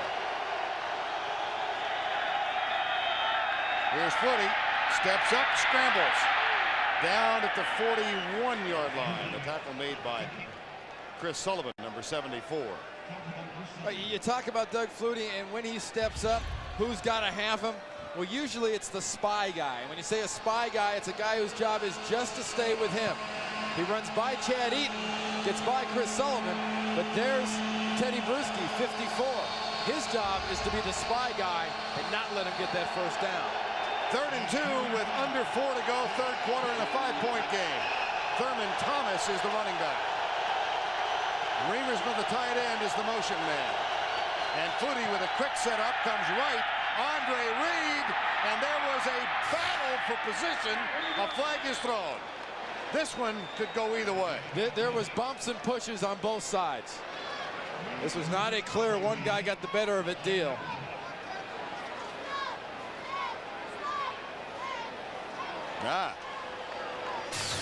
It was Tabucky Jones, too, working on that play, the youngster. Holding, 34 to the defense. Penalties decline.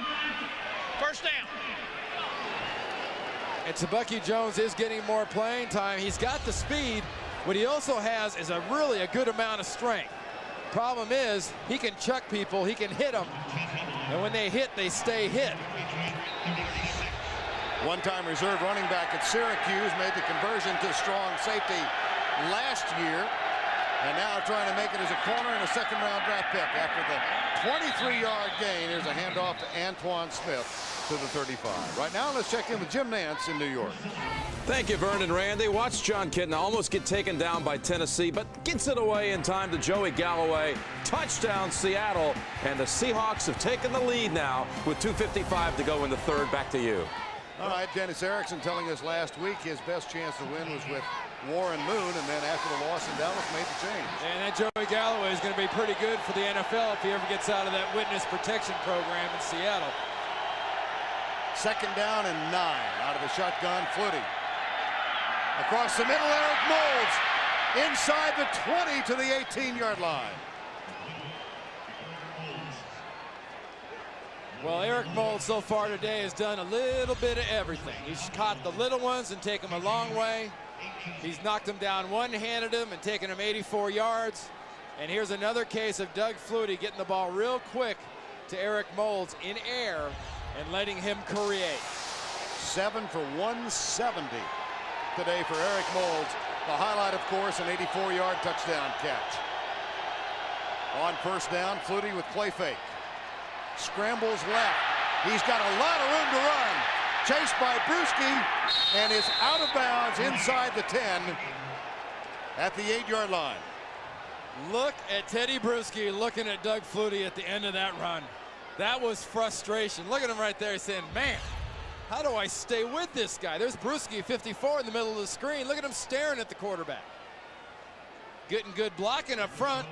Chris Sullivan's coming free. John Fina's got him. Now's the open time. Now where's the spy guy? And Doug Flutie's not going for 6. He's going for that 1st down. And he got the 1st down. 2nd carry for Flutie, 15 yards. 5-point margin, 1:45 to go in the 3rd. Draw play. Antoine Smith inside the 5. And cut down as he reaches the 4 by Chris Sullivan, number 74. Well, there's not much garbage here to Wade Phillips' play right there. That's just a case of him telling Pete Carroll's defense, you see this right hand? I'm going to take this right hand and I'm going to put it right in your face. What are you going to do about it? This is just power football in that part of the field that I think this Buffalo defense has improved the most in. And the fact that this year they're able to punch those people in the face and get away with it. 2nd and goal from the 4. 8th play of the drive.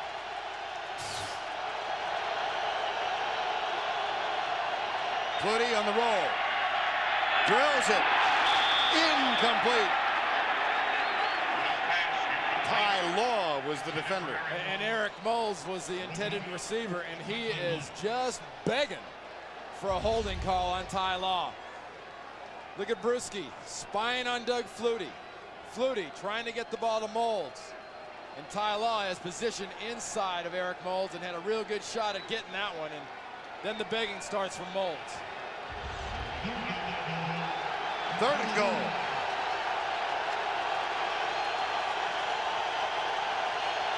They're not going to win at New England kicking field goals. Thurman Thomas in the backfield. Flutie, 3-step drop, fires it incomplete. They'll have to settle for the 3-point attempt. Those quick outside passes, what it did so well early in the game, have not been there. Watch the job that Ty Law does, working against Williams. Gets the quick chuck, Williams gets the grab. The chuck and the hand motion down the field ruined the timing of that pattern, and Flutie couldn't complete it. Steve Christie, 4th attempt today. This from 22 yards out.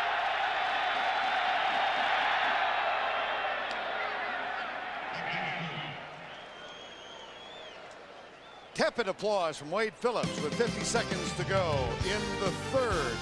Buffalo again down by 2. 50 seconds remaining in the 3rd. New England up by 2, 17-15, about to get the ball back.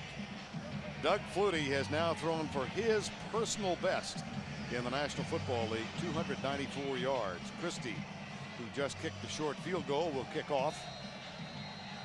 Christie at the end of that 63-play drive. Derek Cullors at the 2.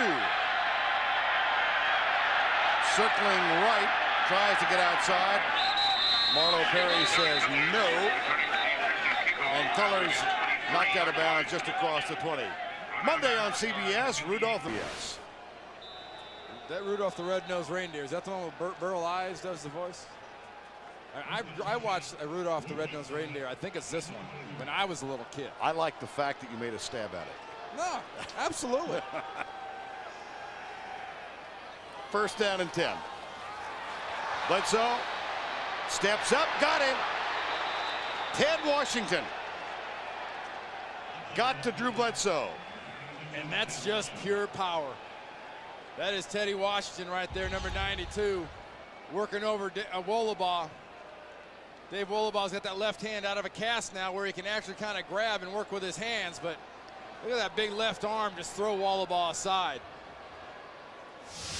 I mean, he is big. 325, you know, I'm guessing more 350, 360-ish.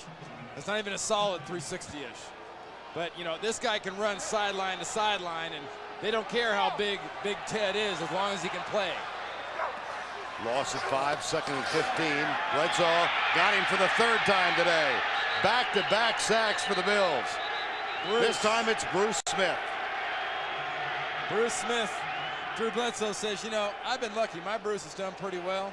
They don't get to hit me very often, and that's not much of a hit. We'll return to Foxborough after this message and a word from your local station. We start the 4th quarter on an almost balmy November Sunday evening in Foxborough, Massachusetts. 17-15, Vern Lundquist, Randy Cross, Michelle Tafoya. And a game of great significance in the AFC East chase. And I can tell you live in Steamboat Springs if you think this is balmy. We need snow, Randy. 3rd down and 22. He mumbled. Here's Bledsoe. In the end zone, gets rid of it. Incomplete. 4th down. And guess who was coming? Bruce Smith. Got that sack on that last play. And this is what makes Bruce Smith such a package. Watch him working. It's not so much his speed, but it's his combination of speed, handwork, and a guy that's got violent strength. A lot of guys can be strong, but Bruce has the ability to move in a violent, quick manner with a combination of a lot of good strength. What makes him one of the great all-time sackers. 162 career sacks after that one a moment ago for Bruce Smith. And his 3rd against New England this year. Here's Tupa. Kevin Williams drifts over, and grabs it at the 38. Oh, terrific downfield play by Tebucky Jones. A 52-yard punt, -4 on the return. That is perfect. That's a perfect directional kick. Good coverage by Jones, and that's getting a hold and then half roping him. Patriots up 17-15. Bruce Armstrong resting for the moment before rejoining his battle with Bruce Smith. First down 10. Flutie, 294 yards passing already. In his 21st National Football League start as a quarterback. And he's now, nope, incomplete. Incomplete. Intended for Thurman Thomas. Next Saturday, the NASDAQ Amex College Football. 2nd and 10, backs in the eye. Antoine Smith, here comes the safety blitz, and they got to Antoine Smith. Willie Clay came sailing through. Well, you remember that play in the second quarter when Willie Clay blitzed from the backside and rushed all the way trying to get a play on Antoine Smith. Watch the safeties. They're setting up. Willie Clay's selling coverage, then giving him blitz. And earlier, he chased Antoine Smith all the way around the backside and got nothing. 3rd and 12. Now comes the noise. And the play clock winds down. They did not get the ball snap. Delay a game. Give that one to the crowd. Doug Flutie could not really get things going with his fellow offensive players on the Buffalo side, and they had problems. May have been a motion call. Delay. Nope. On the offense, 5 yards, still 3rd down. There's Carl Mock, the offensive line coach of the Buffalo Bills. Look at him on the sideline.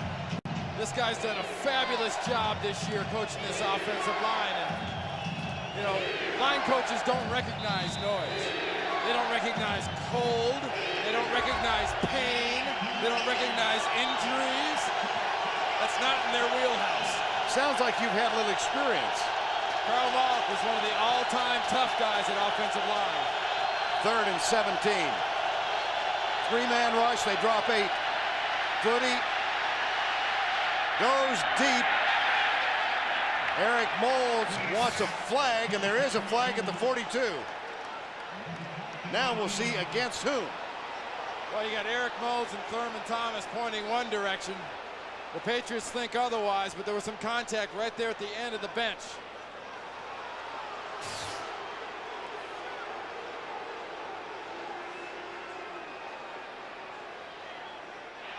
Holding, 24 of the defense, 5 yards, automatic, 1st down. Well, Eric Moulds wears the number 80, the same number as the great Jerry Rice. And right now, Ty Law has got to be thinking, who got in this uniform today? Eric Moulds having a great year, having a very good game. And I'm sorry, Ty Law, contact that far down the field, when it involves grabbing a jersey, is going to get you a flag. 2nd defensive holding call on Ty Law today. 6th penalty against the Patriots, and a 1st down at the 32. High formation again, 17-15 with 13:25 to go. They slip it to the fullback, and Sam Gash, number 33, gets a couple out near the 35. And nobody's happier than Ted Johnson, number 52, when they actually give the ball to Sam Gash. Because if you give the ball to Sam Gash, that means you don't have to worry about him being a lead blocker. And the good thing about it is, if he's not lead blocking, he can't give you a migraine headache.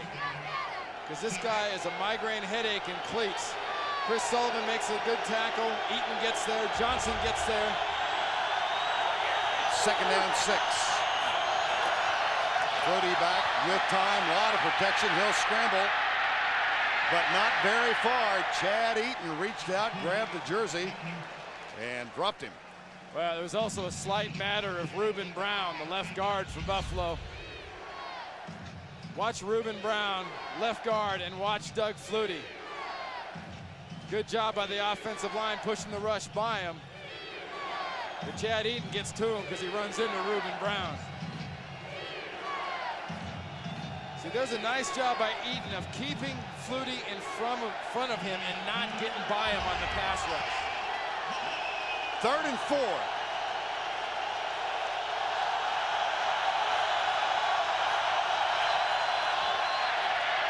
Batted back. Chris Sullivan. 3rd time this evening. And a flag down on the far side.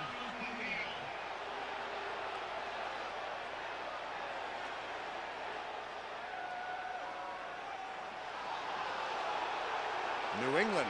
New England plays this press coverage, and they are getting killed with these grabs. Illegal use of hands. Hands in the face. 34 of the defense. 5 yards. Automatic first down.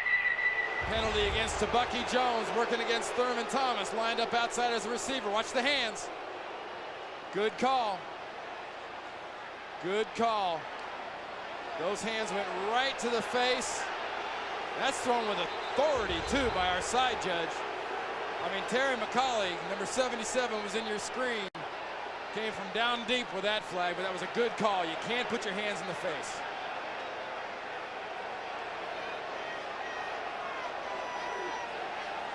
Now Pete Carroll's going to argue the cause.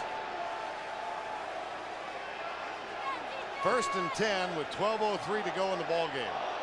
What's at stake here? Well, the Jets have already won convincingly. Miami is leading in their game with New Orleans.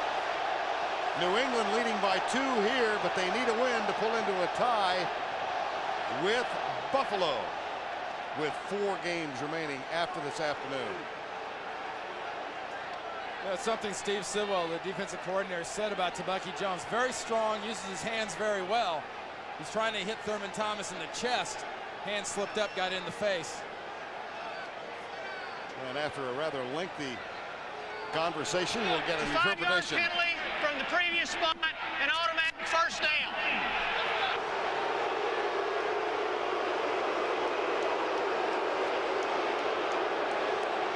There's Steve Sidwell there with a hat on. He and Pete Carroll done a good job of frustrating Doug Flutie, but right now their defensive backs are doing a pretty good job of frustrating them.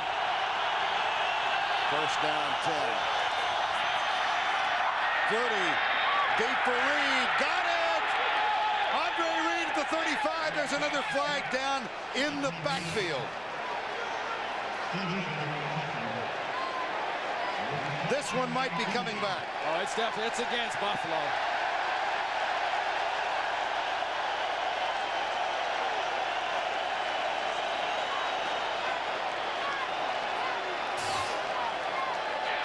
Holding. Right guard of the offense. 10 yards. Repeat first down.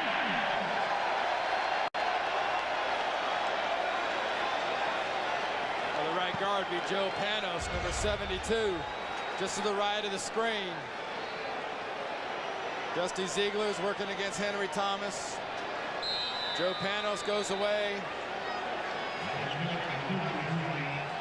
Right down in here, a little takedown.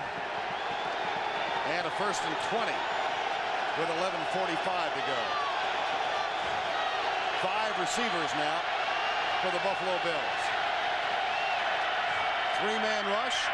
New England drops 8. Eric Moulds makes the grab, but Bucky Jones, or Ty Law it is, number 24, with the tackle at the 39-yard line.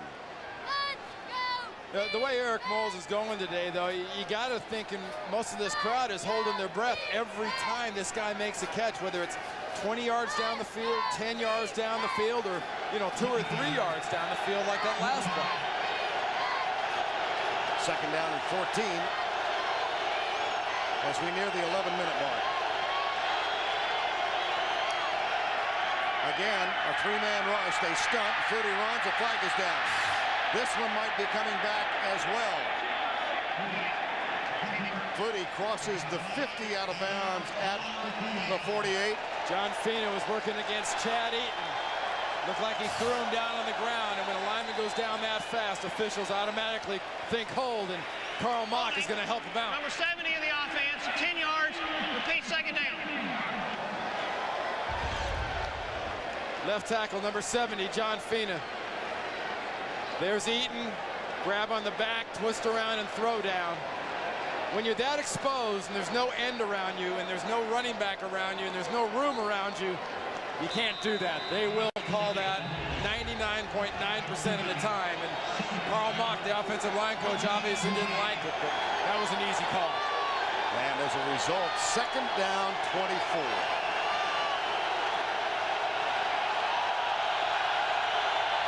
Don't get greedy here. You want to settle for half. A lot of confusion. Time's running out.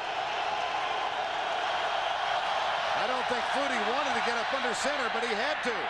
Here's the catch and the slip as Quinn Early is tackled at the 41-yard line. A 12-yard gain. Right now, let's check in with Jim Nantz. Vern and Randy, maybe Seattle has found its quarterback. John Kitna with his 2nd touchdown pass of the 2nd half. This to James McKnight. Watch this open field running for the undrafted player, free agent out of Liberty. And Seattle leads by 8 with 10:40 to go. Back to you. All right, Jim, a desperately needed victory if they get it for Seattle.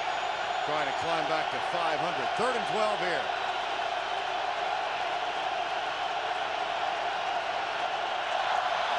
Flutie back, Flutie up. Flutie runs. Flutie dives and tries to get the 1st down. He might have just reached out with that ball far enough to get that, Vern. How significant might this spot be? Well, you talked about how happy this crowd was when Drew Bledsoe ran and went for this 1st down.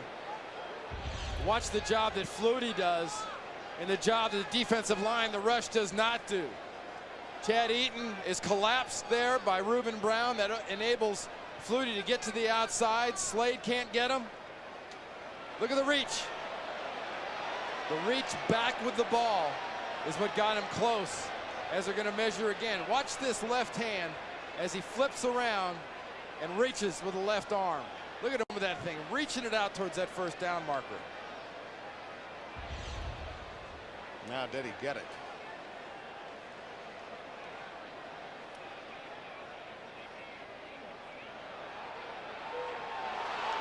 Yes. Pete Carroll seeing out this quarterback for Buffalo. It really doesn't matter if you got the heart of an elephant if you're 5'9" or 5'10". You can really make up for it. The rushes, last time 49 yards against this football team, and so far in this game he's already got 4 carries for 28. And none more significant than that, which gives Buffalo a 1st down with 9:38 to go. And when a guy does that for you offensively, and you're on Wade Phillips' offensive line, or you're one of his receivers, and he'll fight for you to get you a 1st down like that, there's nothing you won't do for this guy. Flutie straight drop back. Batted back again. That's 4 times today that passes have been rejected by the Patriots. This was Chad Eaton. Last one was Sullivan. This one is Eaton. And when you play Doug Flutie and you keep him in the pocket, you get tired of hearing your coaches say, if he's going to throw it, get your arms up and try to knock it down. And if you miss it with your arms, get it with your face, like Chad Eaton got hit right between the eyes on that one. 4 batted balls. He's been scrambling, forced to scramble 4 times. Sacked just once. But forced to scramble 4 times, but 2 of those have produced runs of 28 yards.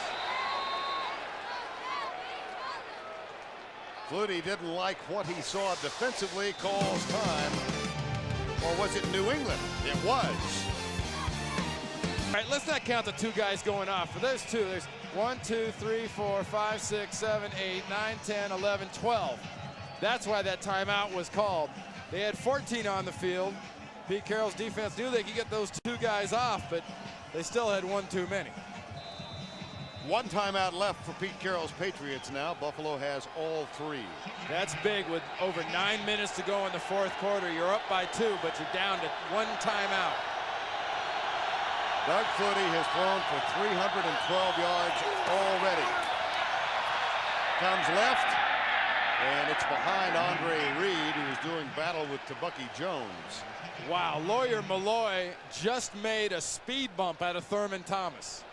But to Thurman Thomas's credit, if he's not a speed bump, Doug Flutie's a speed bump. But Lawyer Malloy, coming from the deep safety blitz on that play, just ran right over Thurman Thomas. 3rd and 10. 9:15 remaining in regulation.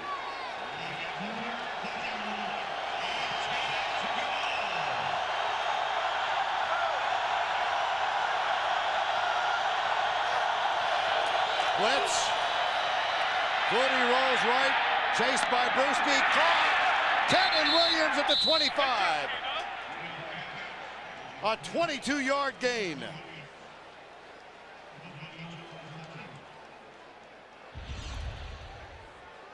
Watch Kevin Williams. He's coming out of the slot.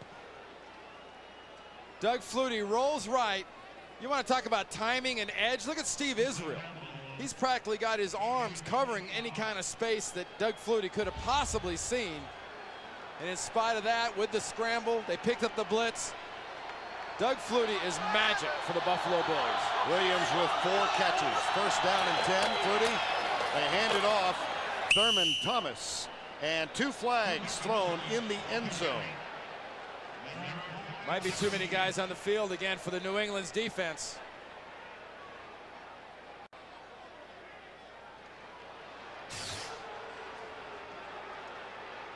One flag at the 4, 1 in the end zone.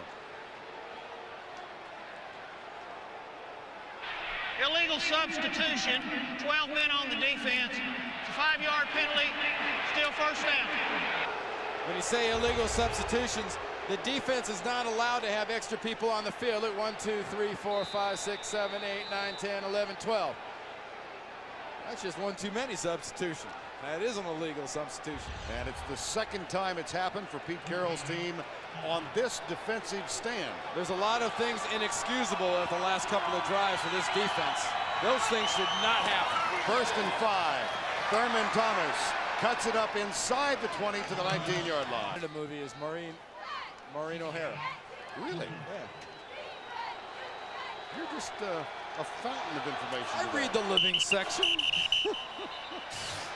Second and 4, more flags. What a scoop that is. Here's Walt Coleman. Prior to the snap, full start, 79 of the offense, 5 yards, still second down. Reuben Brown, guilty.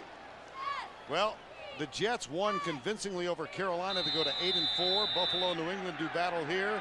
Miami leading 23-10 over New Orleans in the 4th quarter. They'll have 4 remaining after today's play. Flutie on 2nd and 9. You look at the schedules too, Vern. I really think the Jets and Buffalo have the inside track. But Buffalo's got to get out of here if they want to stay on that track. Flutie, right side, incomplete. Steve Israel defending. Another flag. Intended for Reed, who applauds. Steve Israel exasperated. The thing you have to remember is the ball hits him in the back or the back of the head. Pass interference. 24 of the defense. First down. And Pete Carroll is just going to go nuts. Look at the top of the screen. Andre Reed working against Steve Israel, 21. He runs into Andre Reed. Look at the contact. The contact happens before the ball gets there, but the key is the head isn't turned back to the ball when the contact is made. That's one of the things the officials look for. First and goal, Buffalo. They operate from the 5-yard line of the New England Patriots. They trail by 2. Reavers in motion. Antoine Smith plunges over right guard, gets to the 2-yard line. Ted Johnson, middle linebacker, number 52, with the tackle. And one of the reasons Pete Carroll is so incensed over there about those penalties is they're not flagrant. They're not like the guys that's not running into them and crashing into them and causing interference, but they are interference. You can't do those things down the field, and it's just another one of the penalties, and 9 so far for 80 yards against the Patriots, that Pete Carroll's defensive backs have made. Buffalo has its backs in the eye. Flutie on 2nd and goal from the 3. Antoine Smith, no, door closed. Henry Thomas and Teddy Bruschi and Chris Sullivan. You've got just a clog. And there's a multi-person clog, because first Henry Thomas gets in the backfield. He's the first hit. Then you got Willie Clay. He's the next hit. And then Sullivan comes diving over the top. He's the last hit. Loss of 1, 3rd and goal. Remember that bad ankle. Here's a veteran playing with a bad leg. Can't practice, but somehow every week finds a way to play in a football game. Flutie will throw into the end zone. Caught! Andre Reed! Doug Flutie!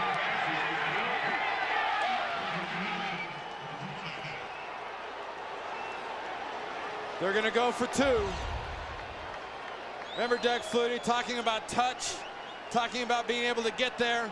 Andre Reed runs right around to Bucky Jones, still learning to play the cornerback position in the NFL.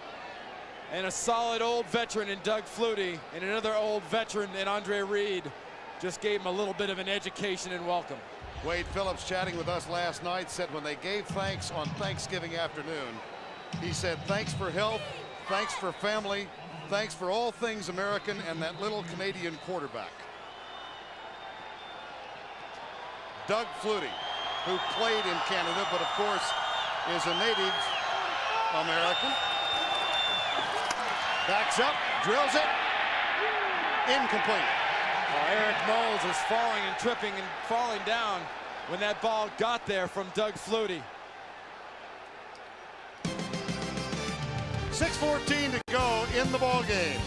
The drive for 2 unsuccessful. Minutes coming up in its entirety, and it's except on the West Coast where you'll see it at its regularly scheduled time.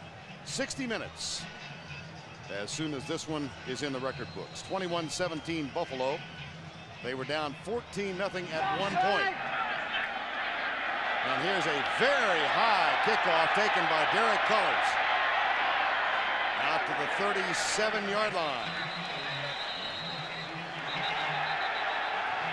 Mark Pike, number 94, who's been around more than a decade as a special team standout for the Bills. He and Chad Eaton exchanging pleasantries. Yeah, this is a bad time in the game to suddenly decide now would be a time to lose your cool. Time has been called. 6:05 remaining in regulation. Bills lead by 4.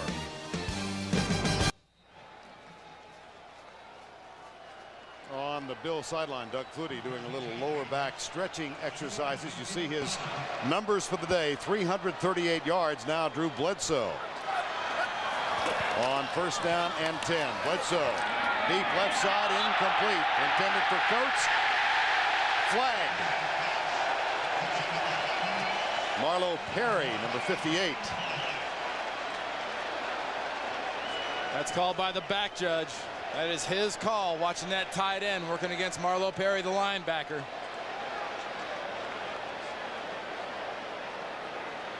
Here's Walt Coleman. Holding, 58 of the defense, 5 yards, automatic, 1st down. Well, anytime you're talking about Ben Coates, you got to wonder who's at fault here. Is it Coates or is it Perry trying to hold on after getting pushed on? A little bit of both. I think Perry was just the last one to grab and he got caught. 6:01 to go in regulation. And a 1st down at the 42-yard line. Robert Edwards back in the lineup. Lovett Purnell in motion. Here's Bledsoe. Left side. Incomplete at the 45-yard line. And right now, let's check in once again with Jim Nantz in New York.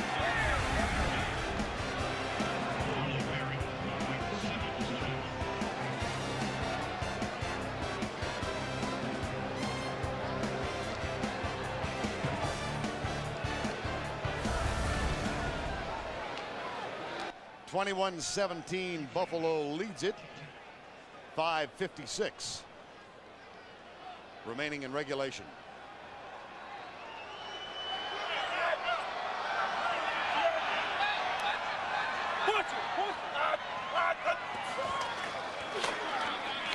Bledsoe got a man open at the 45, to the 40, to the 35.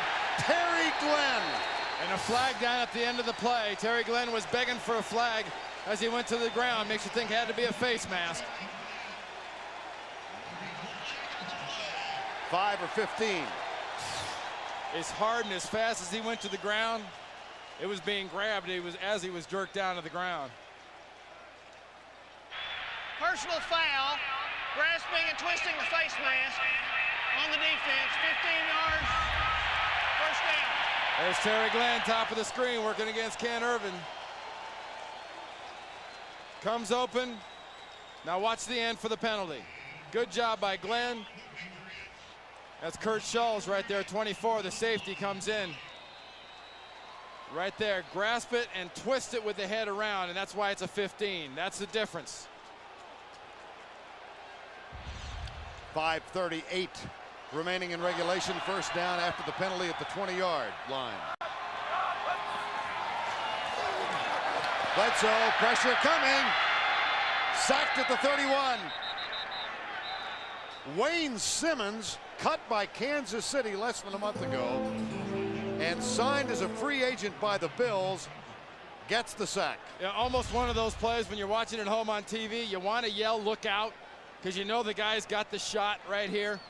But you really have to wonder, how does Drew Bledsoe, with 2 broken bones in his right hand, manage to hold on to this ball?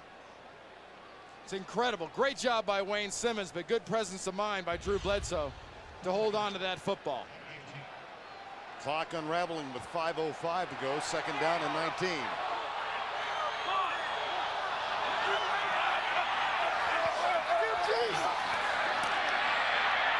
Right side, intended for Carter. Incomplete. And let's check in with Michelle Tafoya. Well, Vern, for as much fuss as was made about Drew Bledsoe's right index finger coming into this game, very little has been made over it during the game. Bledsoe has had no special treatment from the training staff, and he doesn't even appear too concerned about keeping his throwing hand warm, even with the temperature dropping. Bledsoe is leaving that hand exposed during those long stretches he has spent on the sidelines. Back up to you. The majority of that, I think, Michelle, is really basically due to 2 things.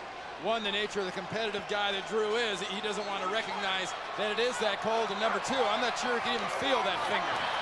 3rd and 19. Bledsoe hit as he lets it go, and it's a one-hopper for Glenn. It'll be 4th down. Well, more importantly, Vern, it was his arm being hit as he was trying to throw that ball. You know, Phil Hansen, who's the defensive lineman no one really talks much about for the Buffalo Bills. It's always Bruce Smith this and Bruce Smith that, but number 90, Phil Hansen, powers his way in through Damon Denson, number 61, making his first start at left guard to get to Drew Bledsoe. 4:47 remaining in regulation, and Pete Carroll is going to call on Adam Vinatieri. He's hit 1 today. This from 47 yards out. Drifting right and staying wide. No good.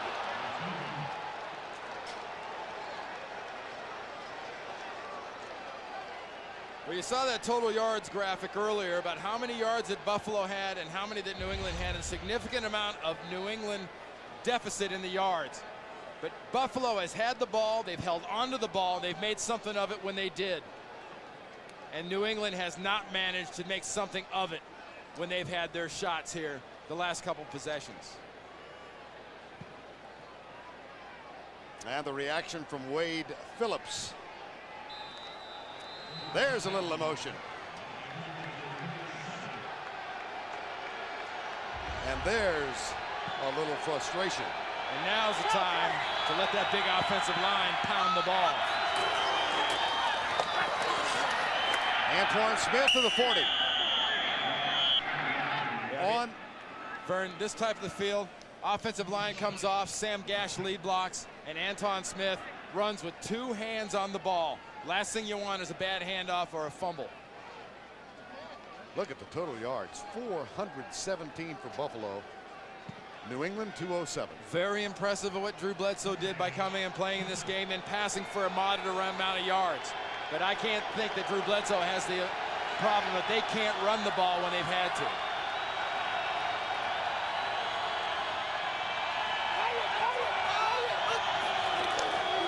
They'll work on the clock again. Antoine Smith breaks out to the 48-yard line. That'll be another first down. Steve Israel with the tackle. Well, all you got to do is look up front. Look at Sam Gash. Look at the offensive line. And that tells you what's happening. Teddy Johnson, does he meet him on the other side of the line of scrimmage? Yes. But Sam Gash occupies Teddy Johnson, and the offensive line behind him just hammers the front 7. 3:29 left in regulation in this one. 60 minutes coming up in its entirety. as soon as this one is put to bed, and 60 minutes to be seen at its regular time on the West Coast. First down and 10. Buffalo leading by 4 and working on the clock, Antoine Smith. Next week, the Patriots go into Pittsburgh to take on the Pittsburgh Steelers. Many of you will see that as the lead game of our doubleheader on CBS. And the second game, Kansas City goes in to take on the Denver Broncos, or Miami against Oakland. That's next Sunday, the NFL on CBS. Recall that New England had to use 2 timeouts. They've got 1 left. Buffalo has all 3. Second and 10. Gash and Jonathan Linton in the backfield now.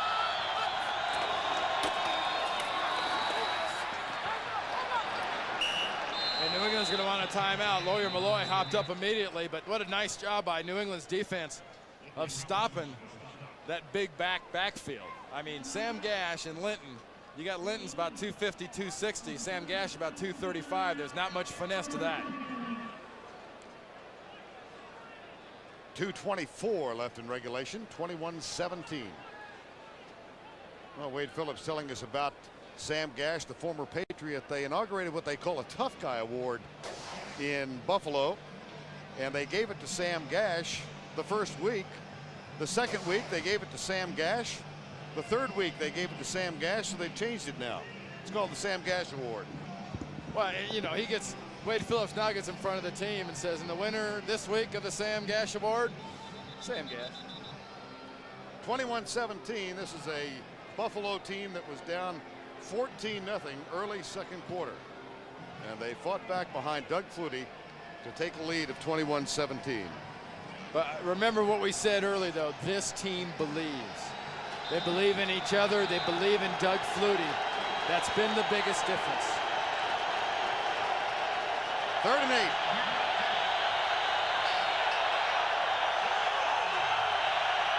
Patriots are out of timeouts. Remember that big pass play at the end of the first half that gave Buffalo that field goal? How big is that now? Quarterback draw, Flutie did not get the first down.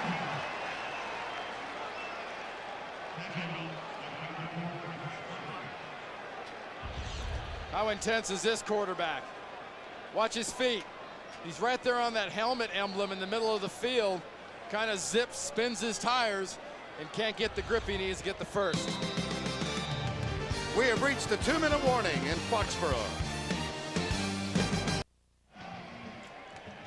Buffalo leads 21-17, about to punt the ball, and New England, of course, in need of another miracle like they had Monday night. Well, Doug Flutie has been the miracle for the Buffalo Bills.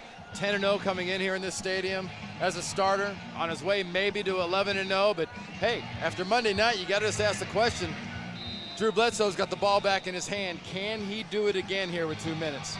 Well, the Patriots came from behind and won that game with an 80-yard drive in 15 plays.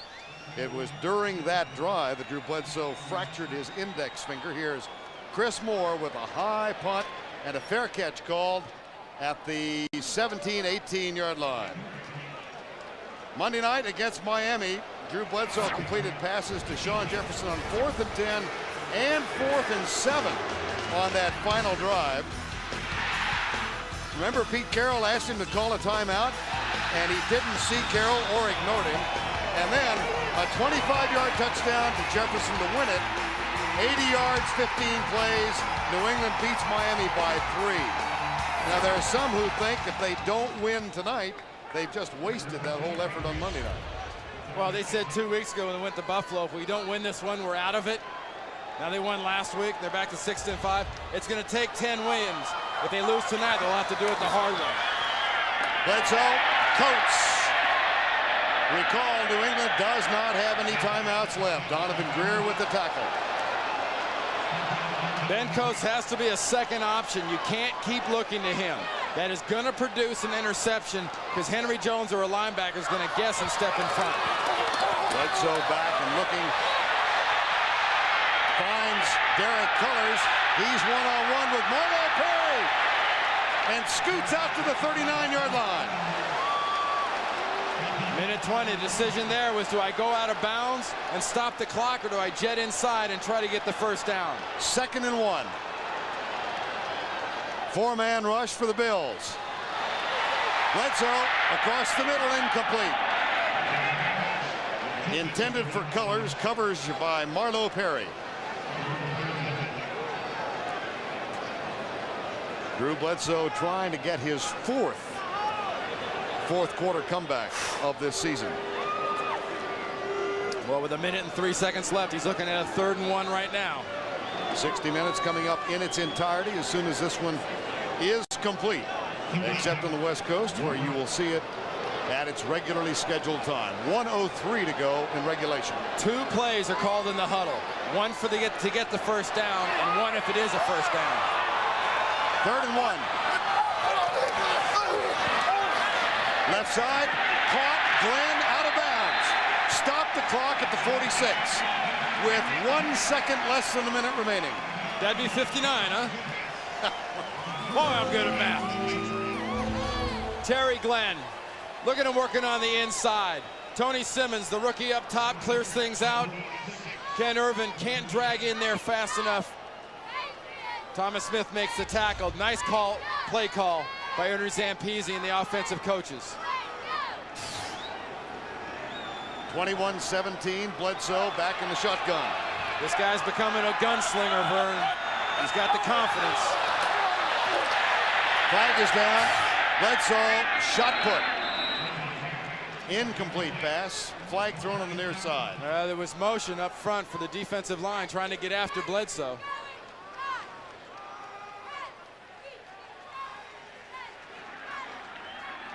Preliminary indication. Buffalo. Offsides. Left defensive end. 5 yards. Still first down. Just a little bit of a false start. Marcellus Wiley working right here. He never moves, but Ken Irvin, the defensive back, number 27, was the one that got into the neutral zone. 1st and 5.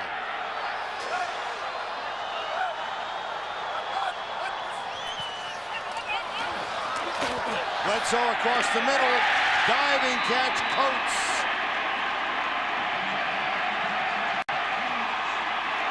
Patriots, no timeouts. Stop the clock, 37 seconds to go.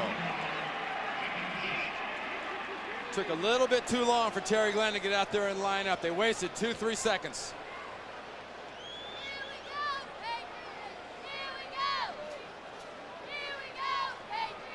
Second and 10. You can tell by Wade Phillips' face. It's been that type of year for the Buffalo Bills. Nothing has really come that easy. A lot of heroics, a lot of crazy finishes, a lot of hang on to the end type games for Buffalo. They're used to these kind of finishes. Bledsoe deep right side, out of bounds. Sean Jefferson was well back at the 25-yard line. Tonight on 60 Minutes, if you're worried that come January 1st in the year 2000, your computer won't be able to read the date and will just shut down, you may be right. 60 Minutes tonight, as soon as this one is complete. And we're 32 seconds away, the Patriots with a 3rd and 10. Pete Carroll saw his quarterback Bledsoe Monday night pull one out in much the same situation. This is almost a carbon copy. Simmons left. Jefferson right. They go short. And Ben Coates did not get out of bounds. Henry Jones makes the tackle. They had to have had 2 plays here. Drew Bledsoe making a play call. 15 seconds. 4th down and 9. Right side. In or out. Caught it. First down at the 26. The discussion is, was he get forced out? Were the feet in when possession was made?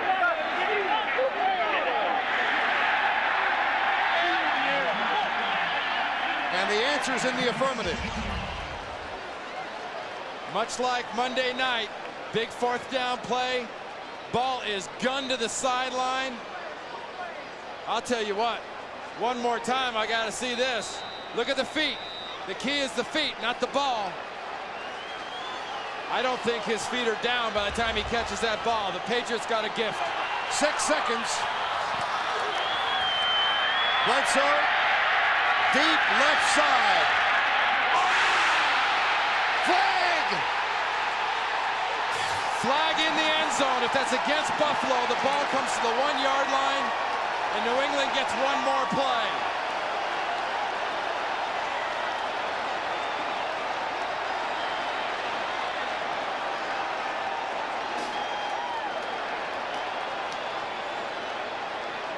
The conversation takes place at the 10. If you're the Buffalo defense. Interference on the defense. Number 20. Foul in the end zone. Ball will be placed at the 1-yard line. It will extend the game for one play. Time has run out. 20. Henry Jones pushes before the ball gets there. He is pushing right there, working against Terry Glenn, I believe. 20. Jones push. Pass interference. One play. Time has expired. Edwards and Carter in the backfield. The ball at the 1. Last play of the game. Lovett Purnell tight to the right side.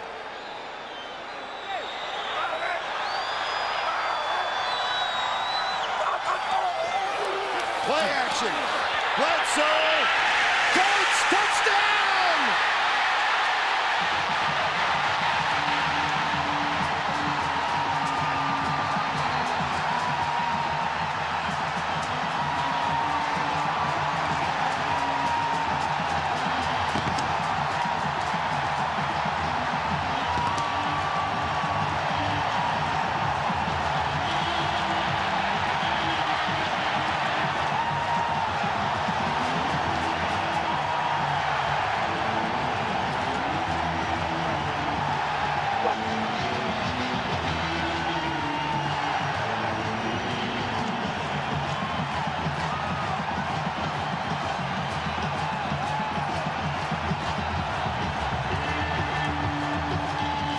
Believe in miracles and you're a Pats fan. In 6 days, you've seen Drew Bledsoe win a game on Monday night. And thanks to a pass interference penalty, Pete Carroll's team gets one more play with time expired. And what does Bledsoe do with the ball, Vern? He goes to Ben Coates. The fake to Robert Edwards. Ben Coates, 9th catch this afternoon. Talk about touch. Did the finger effect dropping one in over the top there? I don't think so. Pretty good call, but great execution by what you have to think is one gutty, tough performance by Drew Bledsoe. Bringing the players back for the extra point. Could be the ultimate in anticlimaxes.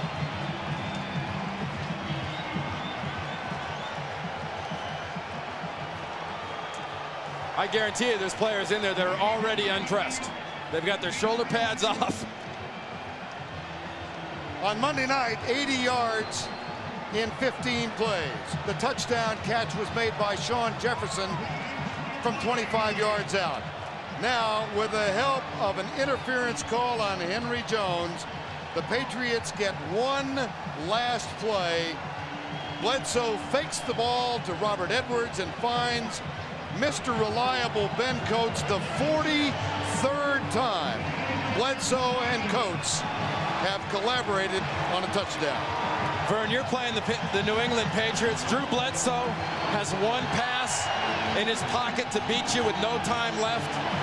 How do you lose track of Ben Coates? How do you not make sure that is the one guy that doesn't kill you? Because you know Drew Bledsoe looks for him. Good, bad, ugly, whatever they get after him.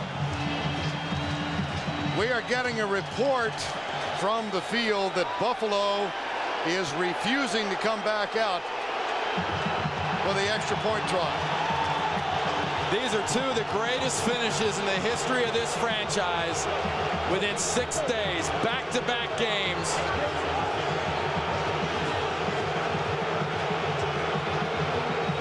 The fans are chanting, "Go for two." There's no defense.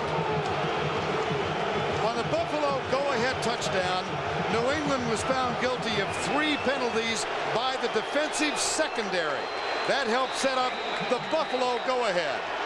And now Pete Carroll says go for 2. Watch this.